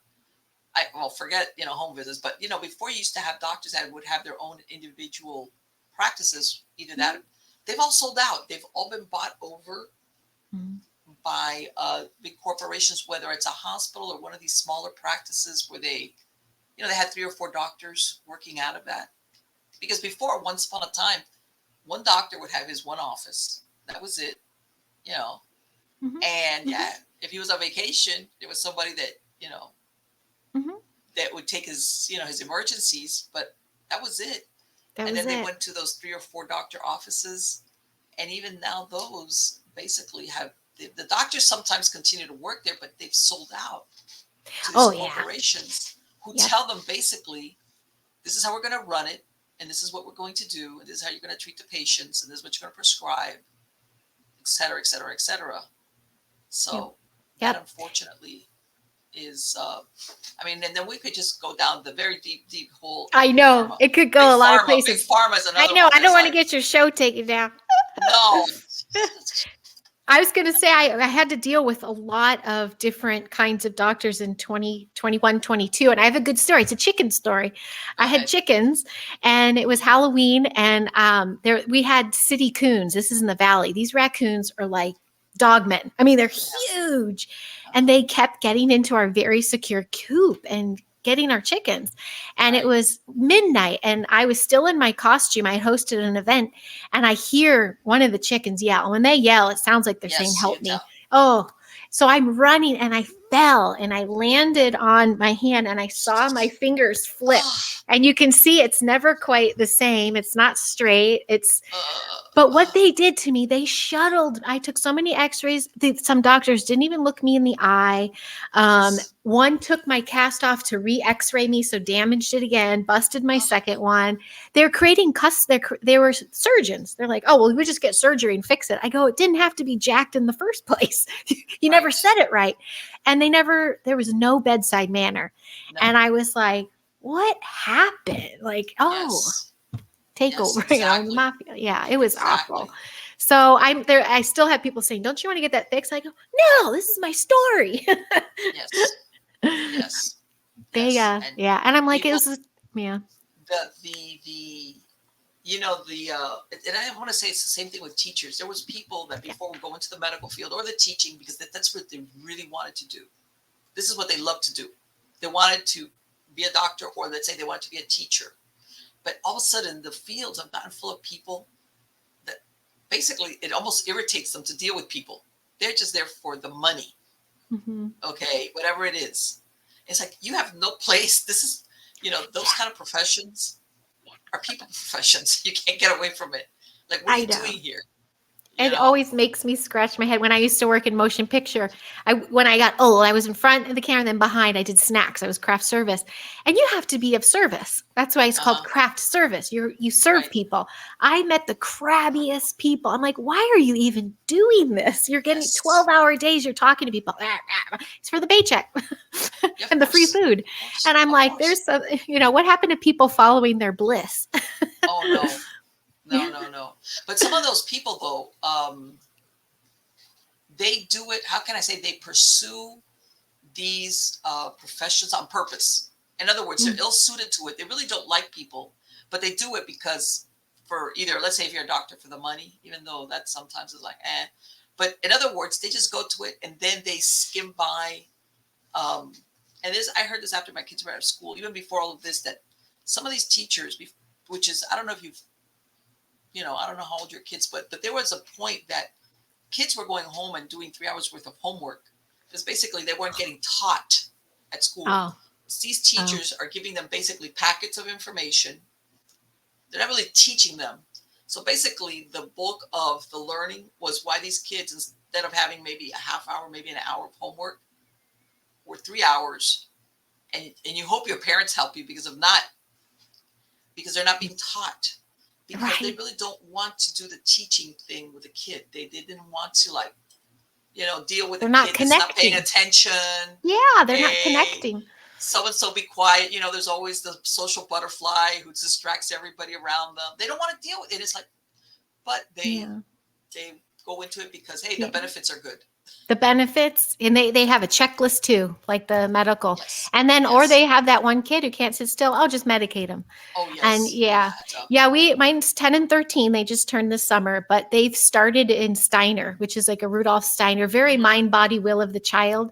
Right. So there isn't a lot of homework, and it's more of they want the family time. They're like, you go Yes. home and be with your family now. And then even at the school day, there's only like 2 hours of information the children get. Then they do special skills or social, and those should be organized. But other schools, like we have some relatives out here, and I see them go through it, and they're just surviving. They're just Yeah. literally surviving. Everything's cheating and done on their gadgets, and then they're Yes. bullies and overcrowded. They're just a number. Yes. And I'm like, Yes. take me back to Laura Ingalls' One House Schoolhouse. Oh. Like the personal connect. That's why today was my first day. I went to do home visits. I'm Okay. meeting my third graders. I want to see their interaction at home and get to know me a little Right. bit, have a connection before we start school. Yeah. And it's personal. You're a guardian. You should treat it as Sure. such, Of and course. Of it's a course. we need another mass influx of educators that are really there for the betterment of the You want me children. to tell you when this is the results are really gonna come about? I mean, it's because I'm saying of the parents that are going through the homeschooling and or switching their kids, being very vigilant. How's that? If they have to send, we're gonna have to wait 15 or 20 years to see the results of that.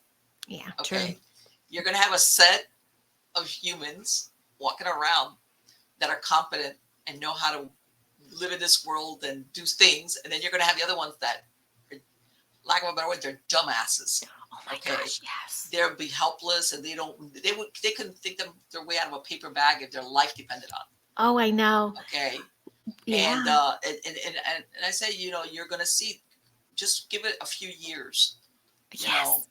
Well, Common Core. And what was that video? It went viral too. Another video of 2 + 2 doesn't equal 4. It's it's like, 5 what the because hell? 4 is What the racist. hell? It's like, Like what? what? What does that have to do with anything? I don't get it. To me, It's I'm like, oh, it's like, and earlier today, I mean, I've heard that they're dropping from, these are, by the way, prestigious universities. Okay, that they're dropping all these let's say for medical school, they usually they have X amount of slots to get into med school. And of course, you see before, once upon a time, you would have kids that all their high school years they were making sure their grades were up to par. And then when they have to do their SATs and all of this, so that they could hopefully get into one of these slots of, let's say, the medical program. I was listening to they're going to drop a bunch of these requisites that you have to even get in there because it's too hard. It's like, what? What are you talking about? oh no. And it's Everybody. like, okay, I guess I'm not going to. I'm not going to be going to any younger doctors. I'll be like, you've been around. Where did you get your education? How long ago? I know. Some I'm older than some that I've seen recently. I'm like, uh-oh. Like it's like, yeah, okay. Were you one of those that they didn't make you like qualify? Everybody gets a trophy. It's an everybody gets a trophy thing. That Everybody's kind of deal. in. Yeah. Everybody's. Yeah. And part of me is I understand the purpose of it, but you know what? I grew up where there were winners and not necessarily losers. But hey, if you were good, you would, like you said, you won the race. You would get a trophy or a ribbon. I get it. Maybe first, second, and third. I get it. If I didn't get a ribbon, I didn't feel bad. I know. I'd be like, oh, shucks. Yeah, but okay. And then I'd be on my way. Yeah. It wasn't like I dwelt on it. Yeah. Or it was like. They cry nowadays. And then the parents are like, what about my child? So you're teaching the child of like, oh, well, if I cry, then I'll get one. It's like, oh, no. Right. What happened to practicing? Yeah. Well, exactly. That it gives you some. And I tell everybody, that human beings are driven by purpose. If you need a purpose, even as a kid, that if that's something you really want, you're going to have to strive for it so that you can get it. So you can get the ribbon or the trophy or make the team or whatever it is. Without a purpose, human beings are very boring. Yeah, we are. I mean, it's like, that's the whole idea. And also that sharpens, what is it that really, like you said, what is your passion?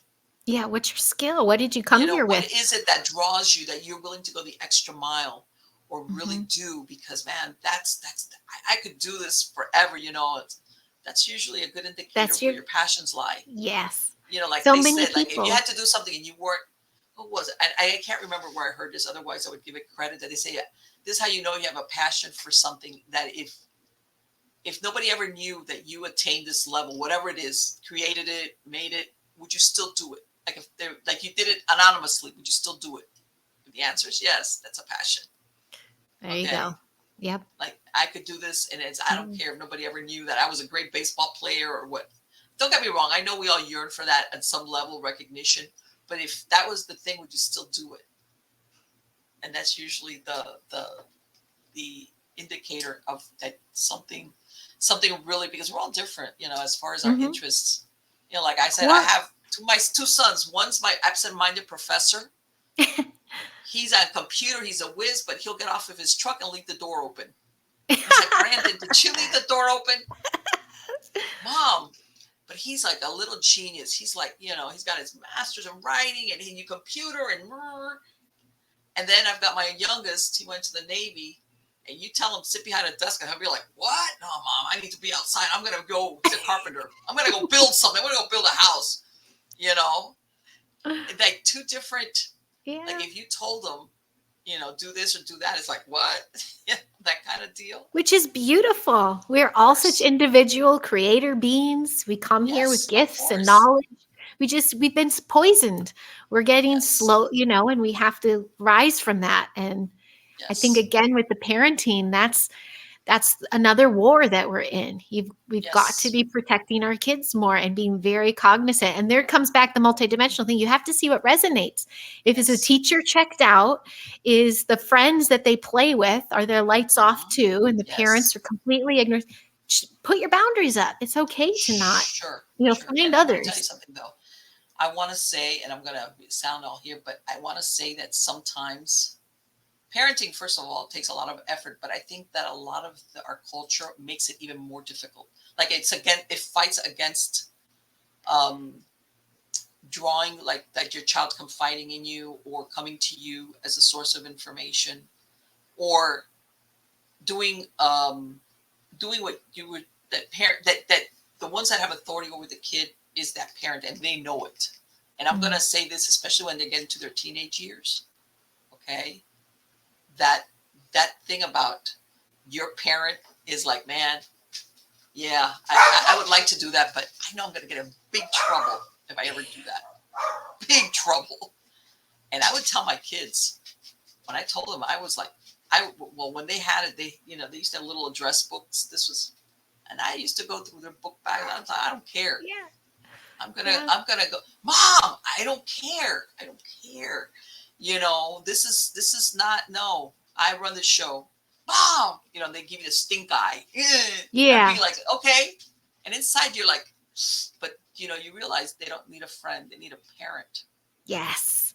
And they, And even though they act that way, like, of course, of mom, course, yeah, secretly they're like, yes, my yes. mom's got my back. I My feel guy got my safe. back. Yeah, I Exactly. feel safe. Exactly. These children do not feel safe. No, they So then don't. They enter don't. stage left is a TikTok video and groups and 50 Yes. different genders. And you can dress like a cat and pee in a litter box in your classroom. It's okay. Yeah, There, and that's another thing. kids Like, are what the hell? confused. They're so confused out there. So Yes, we got to get it back. Yeah. sometimes but you know what? We're gonna come. Some, and I hate to say this, but it also, we could say that. Let's say we could blame the teachers, or we could blame this, or but really, a lot of times the problem is the parent. Either they're on board with it, or they're permissive, or they just like, oh, and it's like, Mhm. you need to They need to protect your grow a child. pair. They need to grow a Yeah, pair. you need to protect your child. I mean, there's such a thing as like you need to protect your child. Whatever Yeah. it takes, you need to protect your child. That's what a Yeah. child wants their parent to do. Okay, which is protect them. Okay, I'm not going to expose you to something that's meant for adults. I'm not going to let you worry about things that are meant for adults. And I'm going to protect you. Like their innocence, like Santa Claus. I mean, I had my kids. I made up stories on the fly about Santa Claus because eventually they come home and they start saying, Mom, because they told me that Santa Claus is not real and so and so. I go, no, no, no, no. That kid. I want to tell you something. You know what happens? Santa Claus sometimes gets caught up and he asks parents for a hand, but of course, and they'd be like, okay, But I kept that thing going as long to I the did point that they too. go, okay, Mom, we know it's you. It's like, all right, all right, all right. The jig is up. The jig is up. We're You going know? through that now because someone just lost a tooth and he's like, I put it Yeah, under and you didn't know it and they didn't come. And I'm like, well, yeah. it's a cavity. Yeah, Like, exactly. Like you mix, and you know what? Those things, I look at it as you spend the most of your life being an adult, and that innocence of childhood, where you thank believe you. Santa Yes. Claus and you believe in the Tooth Fairy and you believe stuff that doesn't like you're going, boy, that's a stretch. Only as a child and as a parent, you need to protect that. That's why when I see some of the stuff that's going on with children, Mhm. it's like you got to be out of your you. Yeah. To me, it's inconceivable, and unfortunately, I think it's inconceivable for a lot of people nowadays. And I Yeah. want to say, hopefully, that when this thing with the children, this is what's really turned the tide as far as people waking up because they're seeing what's being done against children, even if it's not your child per se. Yeah. All right, because it's you don't have to. Most people are like, well, if you're an adult, that kind of thing of permissiveness, whatever you do, if you're an adult, that's whatever, that's your problem or whatever, that's your deal. But when you Mhm. start bringing children into it, that's when even people that are childless will go, hey, that's not right. Right. Yep. That's not right. So I some more people are waking up now. They're like, Yes. oh, it's a war on children. Because if you can Yeah. manipulate and influence children, you can Hmm. control the narrative from Yes. here on out. So and Sure. and back to the parent, exactly what you're saying. Like you can't help but go, this is learned behavior. This is from the parents, and some parents need to get a little tougher. They just Yes. can't be the best friend, and they also can't check Yes. out. A lot of Yeah. them are medicated or just like checked out, and they're Yeah. not parenting, Yeah. and they lost the art of being a parent. It's a Yeah. It's like, hey, gift. who are you hanging out with? Who are your friends? I want to meet them. You got to Right. come to the house. I need to know. And if I find somebody that's approval, I'm going to give you grief and I'm going to tell you, you're going to get rid of that friend. Ma, I don't care. You're going to get rid of them. And I'm going to give Yeah. you so much grief. I'm going to be up your butt. I'm going to pay rent there, but you're going to get rid of them. And by the way, and that's the thing, there comes a point when your kids will try to call your bluff. And that's when you hammer down and they're like, holy crap, she's not bluffing. you Yep. know? Yep. She's not bluffing. We need, She'll like, yeah.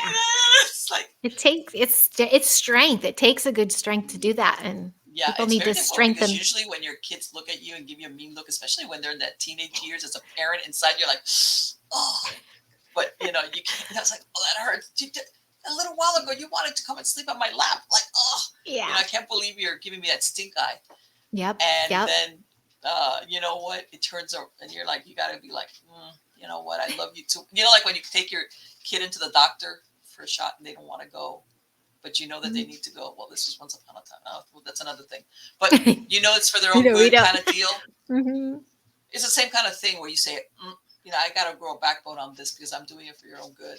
I love you, so I'm going to I'm going to endure it. But yeah, I think that a lot of parents have become very submissive to their children. How's that? Hmm. I could see that.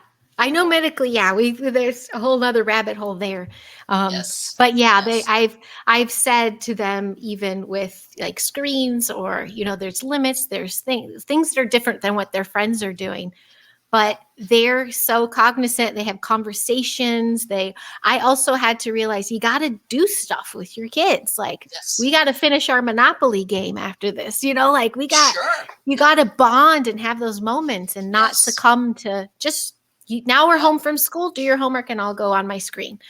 Yeah. You got to make time to be Sure. a parent. Right. And you're Yeah. not going to, I think part of, as you grow up is when you're going through those teenage years, which you've got like a foot in being a child and trying to put a foot in the adult world, which is normal, so you're going to try to do stuff that kind of secretive. I think that's part of the stuff, but you still got to be, as a parent, you got to be like, yeah, what are you looking at? What are you doing? Who are you talking? What are like, which show are you watching? Mm-hmm. I've seen some shows that nowadays I'm like, holy crap. Oh yeah, it's all agendafied. Uh, All yes. agendas. Well, Yes. let me tell you something now in LA, what's happening with the writers, with the strike. Yep. Yep. Okay. With NSAG, it's all at once now. Everybody's on because AI take over a little bit, I think. Well, But this is the thing that I was reading the other day that they were talking about, that what's going to happen with AI and how it's going to impact writers and, down the road, depending on how long this takes. mhm. And I was thinking, you know what? Once upon a time in Miami, there used to be an airlines called Eastern Airlines. It was headquartered out of Miami. They went on Mhm. strike, but it was one of these things where they refused to. And I'm not talking anti-union, right? But they just refused to agree with the corporation, with the management, whatever. They were out there like a year. I remember going by and you'd see these pilots and all these people out there. Guess what? Eastern folded, and after a year of striking, there was nothing to come back to.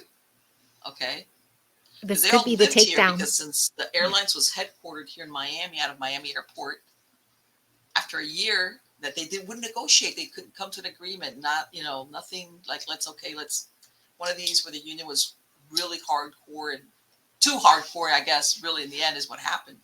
Eastern folded. They left. It's like, it doesn't matter to strike because there is no job, there is no company for the strike. And then I was thinking about what's going on now with some of the writers, and it's Mhm. like, you guys got AI breathing down your backs. I hope you Oh yeah. realize that, right? Yeah, this is part of their takedown and ringing us out. My husband's been out. He does the camera cranes. Uh-huh. I call him the giant. He's very big, and but he wound up schmoozing and getting a little bit of side hustle going to keep us Right. afloat. But it is a lot like, oh, like they're not. They're saying January maybe they'll come to agreement, Yeah. but the agreements they're never going to come to the agreements they want. And Right. then yeah, and it's going to be different. And whether this is the takedown of Hollywood or whatever, Hollywood's never going to go away. I just feel Right. like we need different people in control, and there's new sovereign Sure. production companies coming up that are doing good content. Go back to the Yes. wholesome, nice, kinder content. So Sure. so they could be ringing out, the dark. I don't know, Let but me tell you something. I watch a lot of the 70s and 80s show just for the nostalgia. yeah, After they're great though. some of them, they're very formulated, especially when you look at them from this perspective. But sometimes I watch them to go, oh man, this was great. It was just a story. It was just Yeah. a story, like whatever, good guy, bad guy, whatever, and you knew what was going to happen. But there was a Mhm. lot of nostalgia involved And it's where I just think it's entertainment. It was entertainment. just That's all it entertainment, is. not pushing a message, not pushing an Exactly. agenda, not creating more division. It was just entertainment. And Yeah. it's like, where did that go? Yeah. And so Right. I think I was Exactly. spared in that sense. I was spared from Hollywood because that was my dream and goal. Like I love entertainment. And then even my mom and my, friends and family be like, well, create your own, or, Yeah. just so some of my friends have branched off and they're making their own content. And they're Yes. like, if you really want to be an actor, then act, make your own content. You don't have to go on these I would shows. think And that now it's easier because if you look at Hollywood, basically, you weren't ever going to be seen unless you were working for one of the major studios, and of course, I'm sure you've heard of the casting couch way back oh, when. sure, I've been assaulted by it. Yeah. Yeah, in other words, it really wasn't sometimes a question of the most talented. It was mostly a question of the talented and the Yeah. ones that would go along and agree to whatever. Or who they know, or family. And a lot were like SRA victims, satanic Yeah. ritual. Like Yes. the darkness goes deep, and you follow that Yes. line, and you're like, you never had a chance. So again, with the energy harvesting, everyone wants to Yes. take the bus to Hollywood and make it big. I'm like, you'll be used and you'll be played. If you're a really, really good person, to start your own business and do it. Right. Don't And get that's let the my puppet point, that masters take over. now with internet and all these things, that people can Yeah. actually make their own content, and it's like, okay, big studio exec, Yep. Harvey Weinstein, hello. From what I Yep. understand, that guy was going around doing it for years and years, and everybody knew what he was doing. Yep. And Oh, not until there's so many more than oh, him I'm sure too. there is. I'm sure it's just the Yeah. nature of it that comes with the territory.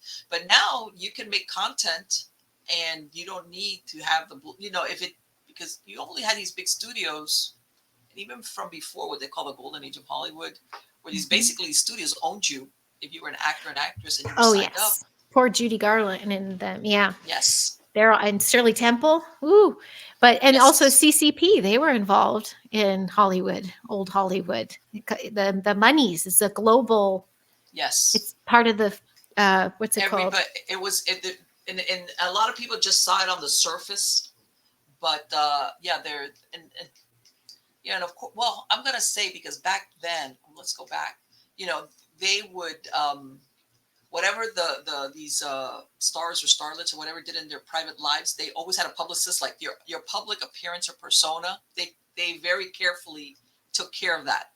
Yep. You Yep. were seen to go out on dates with certain people and let the photographer take pictures of you. And Yep. there's some scandal. It was hushed up. You had people that were fixers. Yeah. They still I do bet. that. I bet. Yeah. Yeah. I As bet. soon But as like uh-huh. no, they didn't want anything disagreeable. Nowadays, Of course. sometimes bad attention is better than no attention. Sure. They like the narrative. Well, like the paparazzi came about really Yeah. from the stars calling in to Sure. say, I'm going to be at this place because they wanted the publicity. It's all Yes. publicity. And what did you say? Yeah, any publicity is good publicity. But they Yeah. still owned. That's why I laugh when I see sometimes or hear on the radio like The Rock or somebody because they have a picture deal. With the Uh-huh. studio, they have a deal. And if they can't get their movies pumped, like with the strike now, you see Right. them in commercials and Oh, you see them sure. taking over. And I'm like, oh, they got to finish out their What contract. was it? My A- God, what was And, it? and There then was they'll either taken out or replace or clone. oh, what was it? The other day I'm seeing oh my God, what's this actress? She's Hispanic, but she's Marlene. It's gone blank. But anyway, I see the other day they're promoting this reality show of the two girls that they come in and they like redo your home. Okay, okay. Her name will come to me like in a minute. And she's, Okay. I mean, she's done a lot of big movies. And I'm looking at her like, you're doing a reality show You know, they're doing about reality. fixing up, redoing people's houses, huh? What? What? That's some desperation there. And I was like, and then I think the flip side is also you see also some of these well-known stars doing pharma commercials for Oh, this I weird know. disease. And it's like, and after a while, I caught on. I go, you guys, you just want to be, and you want to be seen. You know, Yeah. you don't want to Well, be I forgotten. remember, yeah, they also get told to, they have to. I know during lockdown and stuff, most of the agencies were giving out one sheets and you had to follow it. You had to post every other day about the mandates. You had to Yes, really push the shot like that was, or you'd be dropped. And sure. so now if they're striking and things, they're going to give them the work. That reality show gal, that could have been anybody. But Oh, sure. that's why everyone's not even a dime a dozen. There's 1,000 per one part, Yes. and it's going to go to the name. It's all about the draw Oh and the yeah, no, name you it could and tell the they're putting her in deals. there because otherwise, and it'd be like this thing about coming in and redoing houses is kind of like already, They've it's done okay, that it's so been many done. times. Yeah. you know and Yeah. I don't see you as the handy type. You know what I'm saying? I don't see you out there with a it was one of those things like I was like, all right, I'm any minute now, her name will come to me. But she's pretty Mm-hmm. well known. She's done a couple of I hate when this happens. But Mm-hmm. again, when you see things like that, I think I agree with you. I think Hollywood or the entertainment industry is totally transforming. Oh yeah. And is it Eva Longoria? No, it's not even Yeah, Longoria. oh, I was picturing She that. did. I'm going to tell you something. She did in the Fantastic Four. She was they dyed her hair blonde. Oh, Marlene. Oh, I think I know who you The mean. first Fantastic Four. I Hold on. don't remember it. Now It'll see. come. Jessica something. Okay, it's It's one of so those funny. things where Fantastic Four. No, you know what? Now when it just gets to me that like Sure. when the more you want to remember something, you want to like. Oh sure. And this is the thing that sometimes before they would have different versions of a movie, but they'd like 30 years would go by. Mm-hmm. But now they do it like, and Yeah. it's like, and 5 years later, you're going to get another version of the. No. All right, let's see, Marlene. I'm Mm-hmm. because now I have to You like. gotta know. I Yeah, I swore on my deathbed I would do a whole coffee table book of what I've seen and heard because I run around with a something. lot of different peeps. And again, it was all about the frequency. There's some that are big names that are really just good people that I don't think have been in satanic rituals. And they're just a microeconomy. And then there's some that you're like, they can't even look me in the eye. And you're like, oh my gosh, You there's know what? so much dark and light. This is, and I think a lot of people that when you talk to them about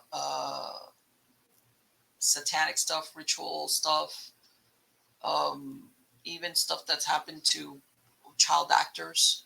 Jessica Mhm. Alba.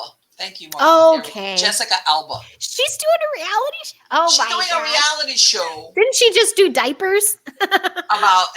about people coming in and renovating the house. And I was like, Jessica Alba, what are you Wow. doing? Yeah. I was like, okay, that's a new one for you. Oh no. But yeah, and what you were getting about as far as being a new Honest Renovations is the name of it. There you go. Okay. Okay, Wow. see, I was like, Oh my gosh. And that's her company. Honest is the brand she does with baby diapers and products. right. Honest Renovations. Boy, But what I'm she's saying just. is, I don't see her as the Bob Vila of I know. renovations kind of thing. Yeah. But I think no, the thing she's, about the yeah. satanic rituals and stuff, I think a lot of people have a hard time believing that that was prevalent in Hollywood. I Okay. think yeah. I think it's very hard to wrap their brain around. And even being here and Holly, having worked in it, it's in the small towns too. Yes. It's everywhere. It's again the war on the children and control and what have you. Yes. We just this summer we did a huge road trip. We drove 5,000 miles. We drove all the way out to Wow. Arkansas and up and over and down. And then speaking of energy and even some darkness, a lot of light is in the country, and the country's gorgeous, but there were some towns you just didn't want to get out of the car. And Yeah. you can just feel it and sense all the entities, and just the dark has taken over. And that because people assume it's just in Hollywood. I'm like, there's a lot of light here too. Otherwise, it wouldn't have lasted that long. But it's all across everywhere. You get those Yes. crazy dark satanic stories and what they're doing with kids and the trafficking and everything. It's Yes. everywhere. It's Yes. just so happens they make content here, and there's a lot of puppet masters behind Sure. the curtain Sure. everywhere. Um, Yeah. but this is where they create the illusions. So I'm like, Of yeah, course. okay, let's shift up Hollywood a little bit Well, and get rid of the illusion. Hmm. you get people like you said, like you described earlier, that go out there thinking, "I'm gonna make it." The money. That's not even the money. It's just a recognition. I'm gonna have that lifestyle, that Yeah. whatever. Mhm. And for lack of a better word, they end up selling their soul. How's that? Yep. No, that's And it. I know that sounds like wow, but yeah, That's it. because they want to attain whatever it is in their head, that Yes. celebrity status, And they do and that in so many ways, not just selling their soul on the contract of yeah, right, Illumidon. exactly, I yeah, call it Illumidonkeys, not just yeah, them. They'll sell their soul by compromising themselves and exactly. their beliefs and their more. And I'm like, and then you're off. You'll either be feasted on, used, or Hmm. it's And you get very some of hard these for child someone to. actors that you see Yeah. that I'm thinking, okay, you know what? Your parents had to sign off on this somewhere along the line. Yeah. Yes. And I did Jonas Brothers' very first music video. And what I remember the most about it is the family was all up in it. Like they did each other's hair. The mom was there. Everybody was, it didn't feel like, with Britney Spears, I've worked with her too. And Hmm. I felt like she was sold off into the business, like Oh yeah, make the family the money. Then there's some families that stay a family unit. And you're yes. just like, okay, they'll be okay. They can turn into a microeconomy business, but that family better be involved. They can sell Sure. them off, or there's so many ways of doing things. But when the dark takes over, everyone around feels it. It's Well, just the, not, the the yeah. as a matter of fact, Britney Spears, she just made the news because she's going through a divorce from her second husband. Again? Oh boy. Yeah. Okay. So, and they're saying, oh, she's distanced herself from her family of origin. In other words, she's out there. And I was like, oh, so her second husband is like, well, that poor girl. And well, she's a woman, but she's been troubled for a long time. Yeah. And I mean, you get the people that are saying that her family was trying to help her, when they like put her in the conservative, that they were trying to manage her. How's that? Hmm. To help her. And then other people were saying, no, they were doing it basically to take the money from her. To But at take this control. point, they're out of the picture in a sense. And now she's going through a divorce. I think they just had a baby or something. And it was like, oh, Oh boy. I yeah, just know that she was a lost soul, total yeah, lost soul, and very much a shell of herself. And yeah, I know a horror story too with her younger sister. Like the baby daddy is actually like this Nickelodeon producer who's still working. He right. attacked Amanda Bynes, he attacked a lot of these young starlets. And I Hmm. think whether they stayed quiet, what means how far they can go. Right. Like, if you're going Um, to make a fuss, well, that'll be the end of your then you're career, out. right? Uh Yep. huh. You leave town or we'll Right. get you out. How many of those Um, kids, those Mickey Mouse kids, ended Oh, up? I know, right? There's so Uh-huh. many from there. And Yeah. yeah, the Nick stuff. But because of all these little headlines going around and Weinstein, all that, it's bringing recognition. So like Yes. bringing the light into the darkness, it's gonna like roaches. It's gonna expose it a little more. And so I've been noticing the last few years, a lot more things are getting exposed. Whether people believe it or not, it isn't, but Right. it's Exactly. out. So they have to change tactic, or people are just going to be more like watching. Well, Amanda And Bynes, wasn't they found her like a couple of yes, weeks ago wandering around the streets or I something like that? because she's the same victim of that Nickelodeon producer, and she tried talking about it, and then They can career suicide anybody they want. Sure. They are in those powers that be are in touch with reporters and news stations and papers and Exactly. that they can control any narrative. They can So you put sit and look pretty and make the money, or you cause a ruckus and will mess with well, your that'll be the career. end of your career. Yep. Yep. And then, as far as the ritual stuff and the Illuminati stuff, there's very much a pattern with them. So it's not everybody that's in it, but it's all becoming so much clearer the more you research it. But also, I don't know, there's still hope. Well, no, I love and hopium. and you know what? And I know, but I believe it, and I think it's that a lot of these, whether they're directors or producers or whatever, they sometimes they purposely put them in compromising scenarios and they blackmail them. Yes. Oh, that's They're what the like, Playboy guess what? Mansion was. Now we own you, and if you don't, not only are we're going to let this out, and like you said, Yeah. they've got people in They've the got people media everywhere. and Everywhere. newspapers that'll run this horrific story like breaking news. Yeah. So and so, whatever, dot dot dot, fill in the blank. Yeah. And not only is your career going to be ruined, but your life, because you'll be a pariah because we'll put out whatever we got on you. Yep. Something There's a theory that even Hefner and the mansion he was a CIA op, and because there is a tunnel system from the mansion down into Beverly Hills and Brentwood, and get them in compromising positions, you got your blackmail, and happens more than we know. And the Standard Hotel, there's all over town. There's stories. Yeah, and I mean, I don't know if you've seen but the Playboy Mansion, it's like falling apart. Oh yeah, exactly. Yeah, it is. Nobody wants to be there. I think it's been sold. Yeah. They're gonna take it down, I think. They have to fill up the tunnels. Like who would you would think that place somebody would have taken it over just because it was the Playboy Mansion.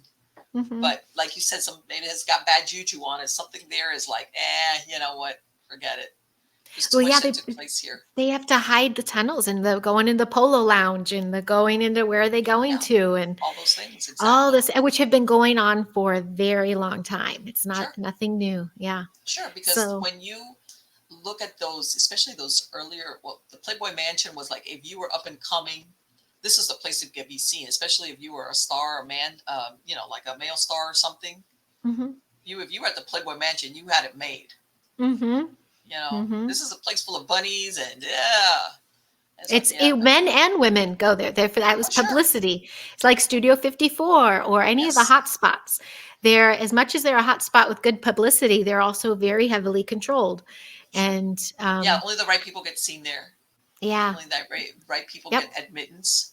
And if there's a show coming up or a movie, they got to make their rounds and get their pictures out and be they're cheating. I remember I was working with someone, Coldplay guy, Chris, I forgot his name, years ago, and his kids were there, and they're very little, but he also had somebody there that I'm like, that's not his wife. That's not Gwyneth Paltrow. Like, okay. Yeah, it was like 6 months later it broke that he was with Kate Bosworth. I'm like, I saw her. She's like a twig, and I'm like, oh, you. It was a very small, close set, but those kind of things, like the narrative in the public, was completely different than what was going on in real life. And you have to it's overwhelming, but you're like, have to understand it's all a show. Yes. And to be seen. And it's all money. Like I said, once upon a time, they only wanted good publicity. Divorce was like, oh no, or getting caught. No, don't do that because you belong to us and you're going to make us look bad and we want this image of you. But now lately in the last, 20, 30 years, it's like, even like if it's a scandalous stuff, if it'll get you attention and it'll get you out there, that's just great. Give me the numbers. And that's why I really get so excited when I just love Roseanne Barr and her podcast. God, I love Roseanne. I love her. I even knew younger at the time. I'm like, not even just recently, but even back in the day, I'm like, she's groundbreaking. And just what they were doing to her then, they were trying to control her because they realized, we can't control this one. And she's on the #1 show in America. Yes, and, exactly. And now and Joe Rogan and all these voices out there. And it's like, yes, speak up. Just keep speaking up. It was incredible what they did. When they did when they brought her back to do the show, that they killed off her character because she OD'd on opioids or something. And she spoke up. They tried to do the show without her, and I was like, hello, do you realize it's not going to work? She was the show. You guys were just in her orbit, you Mm-hmm. know, and you Yep. making this work like with a Yeah. memory of her, it's not gonna work. Yeah. It's Yeah. like who sold somebody this idea? Yeah. Because it's gonna flop. Yep. Not I because think I she know did that. a big old mic drop on Hollywood. I think she's like, I'm gonna just do it myself, and she did. Yeah, And now she's almost bigger than ever. Almost, I feel. yeah, no, and she wasn't the other day they were interviewing. I can't remember where she was like, I don't care. Like I'm gonna say this, and I don't care. Like, Hmm. what are they gonna do? So yeah, that thing about that you like you were saying that they controlled you about what you said or didn't say because it could bite you in the butt. Like, hey, did you say that? No, you can't say that or whatever. Yep. Even If the you're little guys, the little ones like me that I was trying to make a name. For a little while, I was a working actor, but there were guidelines. There were yeah, things you did and didn't do. And if something, it was just awkward. I felt like I had protection, multidimensional protection in a way because I right, was literally on my way to some of those crazy parties, and then something in me be like physically feeling myself pull away, like get out of the car.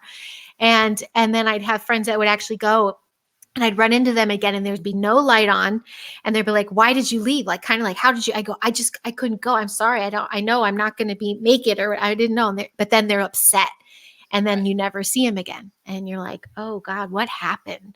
Yes. Those kind of things all the time happen, and everybody has a choice. We all have free will, and Mhm. people get lost in ego here. So Oh, if you I become a bet. really great product, though, they're going to hold on to you and woo you and do anything they can to make money, Of to use course. you.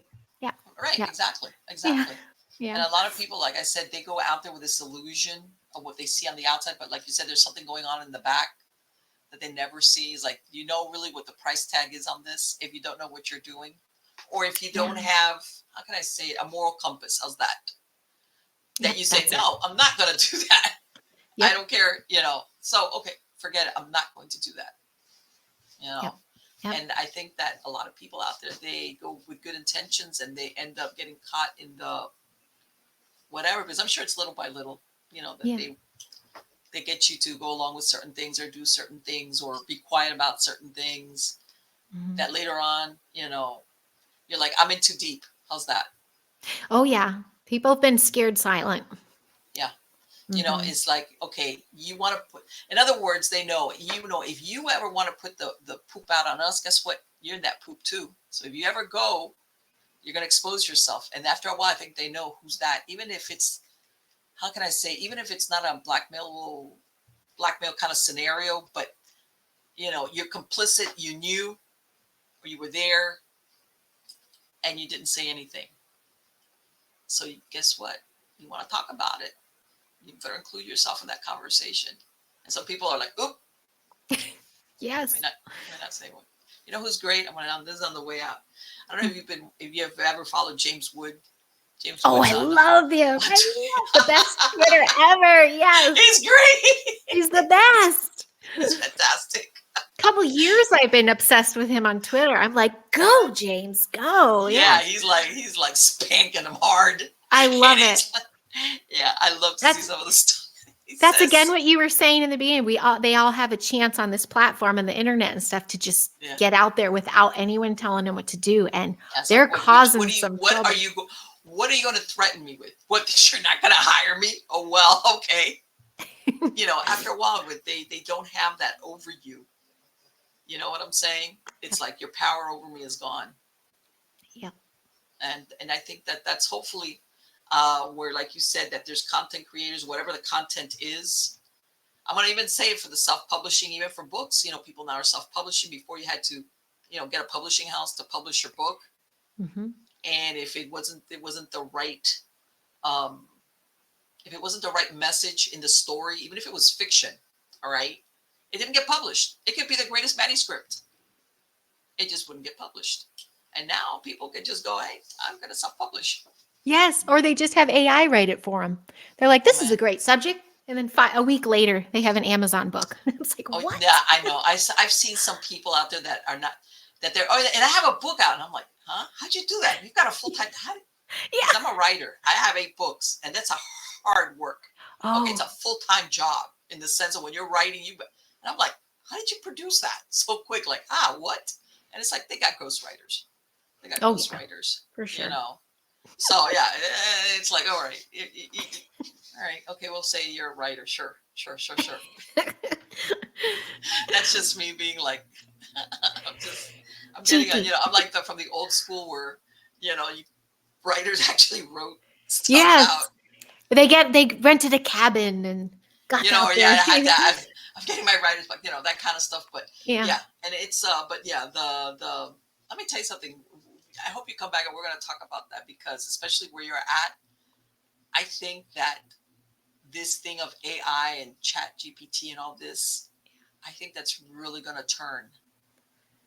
You know why? In mhm. Have you seen those deep fakes that they do? Like that. Oh That yes. last movie that came out with Indiana Jones where they made him younger.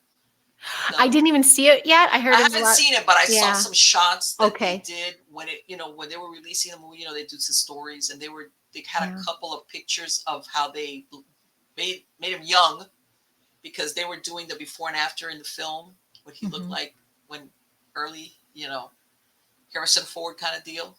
Yeah. Those deep fakes that they have are incredible. Oh my gosh, yes.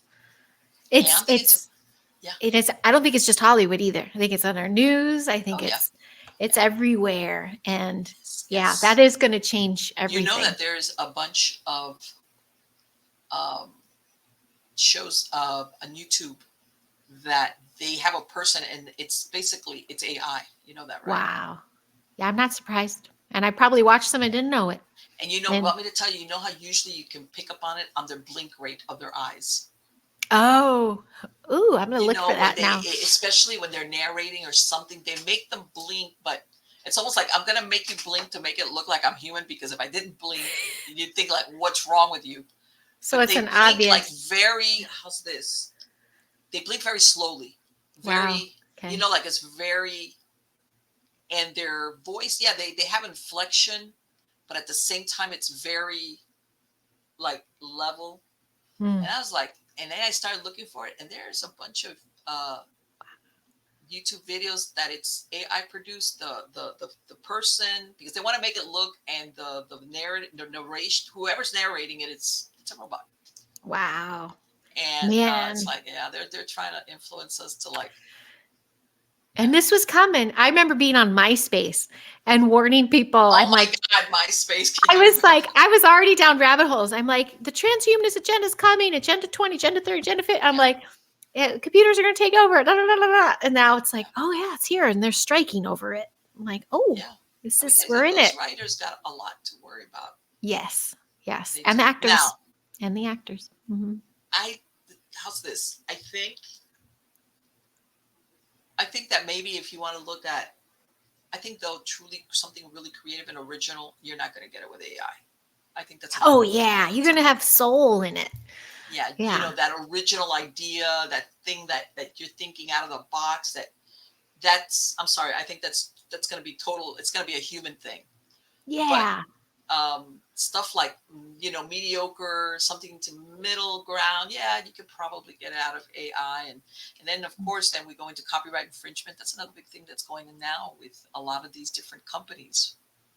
Like the I went on what was it, on Gab. They have an AI, and you feed it a couple of words and it will give you something back. So I put in there one word, Botticelli, and it gave me back this basically it took all the information from all the Botticelli, and it gave me like this Virgin Mary kind of, but nothing like, of course it's made up, Wow. Oh my like God. Oh, artwork. And I was like, wow. I'd be like, well, I've okay. I've seen an ad where they did that with 50 with the states. And Yeah. what if they just put in the state, then the stereotypes made a person.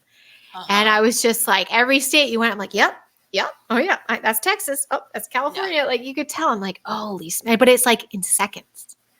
Yes, That's it does. But basically, but the thing is this, basically all it is just it has information, and because it's a computer, it can generate it. It can scan it very fast, but it's mm-hmm, only as good as what's in there. It's not, mm-hmm, nothing's original mm-hmm, in the sense of mm-hmm. that thing about, It's so mind. Mm-hmm. I don't really think, I think I'm right. I hope I'm right. that that fear that we have of robots becoming sentient. I don't get Oh that. yeah. I don't think that Okay. is I'm with you there. One of my favorite movies is that Joaquin one, her, and I love Joaquin Phoenix. He's my Hollywood crush. Um, but it was when yeah, the being took over and had emotion and left him and all this kind of stuff. right. There's still something. I'm sorry. There's no soul in there. There's no. Yeah. I'm kind of. But you know what? They've sold us on this. And if you look at a lot of the robot movies that were produced, they Mhm. want to. They did the portrayal is that at some point robots become sentient. You remember like in Blade Mhm. Runner, the original Blade Oh Runner, yeah. the whole Epic idea movie. was these robots basically didn't want to die. They had a finite lifespan, and they came back to look for their creator because they weren't ready to die. And Mhm. even ever since then, if you look at a lot of the stuff that's out there as far as robots, is that robots at some point become sentient, and you start feeling sorry for them. Yeah. You know, Yeah. Hmm. and I, nah, I don't go there. I mean, I hear you. Yep, I'm with you on uh, that. I think the yeah, best bit with Blade Runner is the advertising. Remember yes. all the, and I'm like, that's now. That's TikTok. That's what it's all like, just regular people just talking, Well, sharing their products. I'm like, oh my did you? gosh. You're right. When you look at that, what was it that it came out what in the 80s?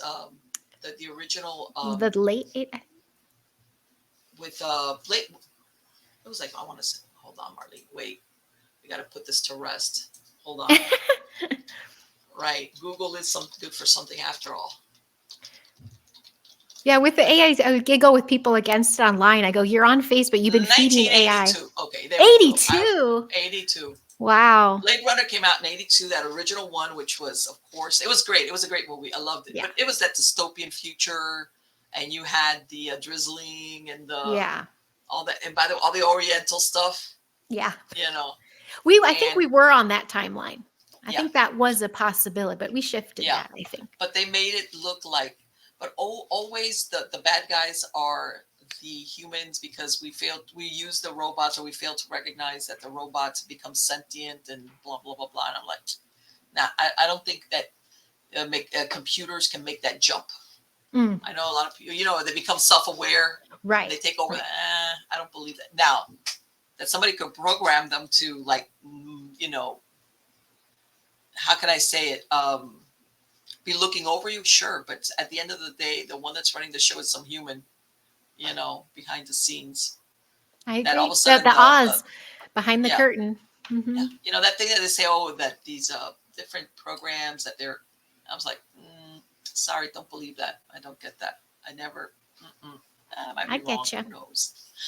Heidi, has been wonderful to talk to you. I talk to you so much. Oh, you the same, Marley. That was such a Yes, it's treat. great.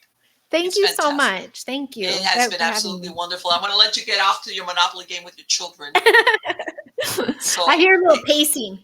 so for my podcast listeners, what is the website that they can find you at, or where can they Do you find know you? I have all my links on Linktree? So Okay. Linktree/Heidi Popp, because I'm on Rumble Okay. and BitChute and YouTube, Yes. and I'm still That's active the on best way they can Facebook. find you. Yeah, Excellent. Linktree is great. Yeah. Fantastic. Thank you for Again, that. Yeah. thank you so much. Take care. Have a Okay. wonderful day. Thanks. Bye bye. Oh, wow. See, get the scoop on Hollywood from Heidi, man. That was great. I love that interview. We started off with UFOs, Bigfoot, and we went off to Hollywood land. Isn't that great? Yeah, but you know what? There's a lot of weird shit going. Sorry. Okay, poop. That's shit. There's a lot of shit going on there, out there in that neck of the woods. There is. I'm sorry, it has been going on. I mean, if you, like I was saying, back once upon a time when these studios, when there was, they had sensors and everything, they knew that Hollywood, in other words, the producers and these studios were really careful about the image of their stars and the image of the movies. And basically, they pay publicists and, like they said, get photographed with the right person. And they would even set some of their stars up with certain dates because they wanted to have this persona. And by no means did they ever want the public to know um, if something, what's the word I'm looking for? If they're stars were doing something they shouldn't. Every once in a while, stuff got away from them, but overall, they were very, very careful about the publicity that got out there. And it always had to be good publicity. It could never be bad stuff. If they had any of their, basically, they looked at these actors and actresses as their property, All right, you guys.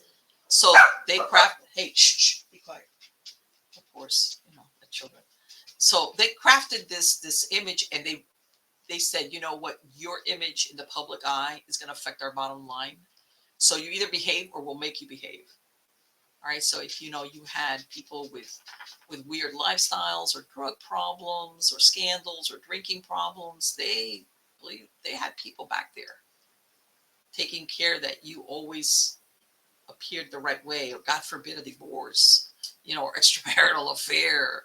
All these things, they were very regulated. Right. But the point is that all the time, though, all these things that you see that are coming out now, as far as Hollywood is concerned, that lifestyle have always been there. It's just that before they were much more careful about covering it up, because it was back then, people, like, even now, people would have gotten turned off if they found out certain things about their favorite stars. They would not go see the movies, or if they thought a certain movie was it could get shut down, be censored or banned, all those things. So they had to toe the line. Now it's, forget it. All hands are off of that. And, you see, and like she said, all these, stars that entered as children, like Judy Garland and Shirley Temple, from what I understand, they were all sexualized as children. All right. In other words, this wasn't think about it. If you think of Judy Garland in The Wizard of Oz, all right, she was a prototypical innocent young girl in this magical land. And come to find out later on, you find out that what's going on behind the scenes in real life for her is totally different from what they were portraying her as. All right. And this happened. That's why I think you see a lot of these child actors, when they grow into adulthood, if they ever transition, which very few of them transition into adult actors without being totally weird, they crash and burn. You see a lot of drug and alcohol abuse and suicides and really, really dysfunctional lifestyles, because they were used. And when I mean used, I don't mean used as in, oh, we're making you work extra hours. I mean as in sexualization of them as children. All right. And which is what I was telling Heidi. There comes a point, and I think this figures into it, that your parent or parents who should have stepped in and said, no, you're not going to do that to my kid. Oh, well, we won't use them. Okay, then don't use them. They didn't. They let what went on go on. And I think that there's nothing worse for a child than to be abandoned in that sense, even if that person was still around, that it didn't protect you. In other words, the money, like she was saying, the money, the meal ticket is like, I don't care if what they're being done to you is going to damage you, but I'm going to get a lot of money because you might make thousands and millions of money. And hey, that's it. That's a very deep betrayal for a child and then a human being to experience, where basically you're sold for money, or the potential money that you could make. But yeah, so I really like talking to Heidi, because I'm sure she needs to write that book. She needs to write that book about everything, because for everything that makes the headlines, there's a bunch of other stuff that's never made the headlines, that the people in town know about it, and that's about it.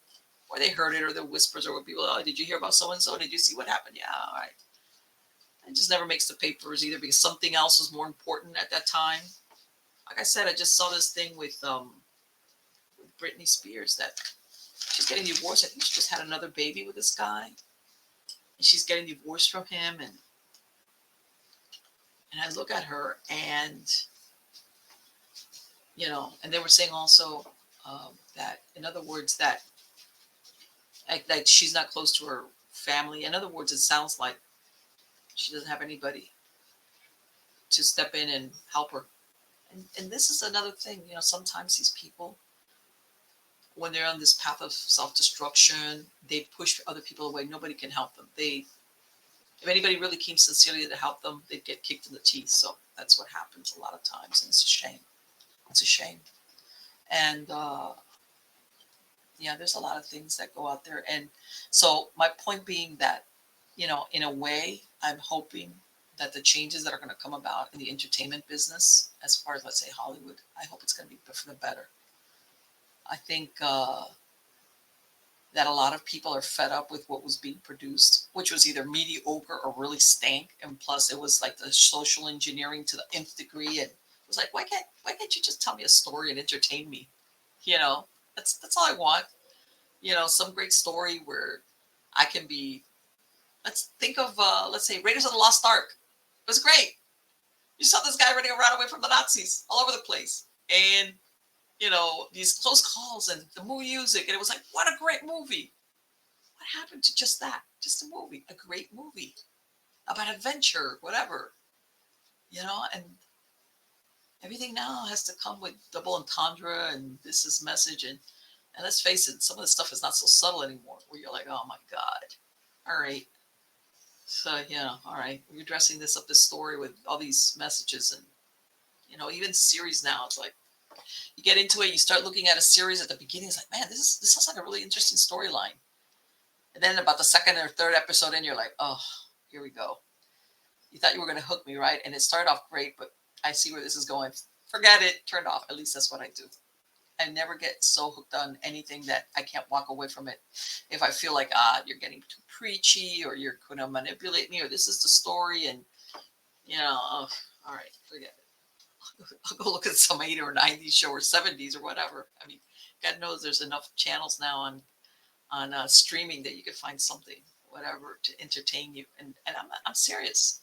There's times where I look up some of these old shows that I look at them now, and they're very formulaic. Sometimes they're interesting, but more than 9 times out of 10, the storyline is like every week is like. But sometimes it's like, you know what? I just want to watch something where it's like, first, the nostalgia. That's number one. Number two is like, hey, it was just a story. Whatever, the good guy, the bad guy, or or the good guy, has something happen to them with it, some crisis, and they get over it, or how do they figure it out? Or maybe they fix it, but not really, okay. But I was like, then it's like, okay, yeah, that's good. That's good. I can do that. I'll tell you something. You want me to tell you who was one of my favorite shows? I still watch it on and off. The original. Originally I think they ran it as a series, but very short period. It started as a movie, which was Kolchak. Well, the one that was first, it was the Vampire, the Night Stalker.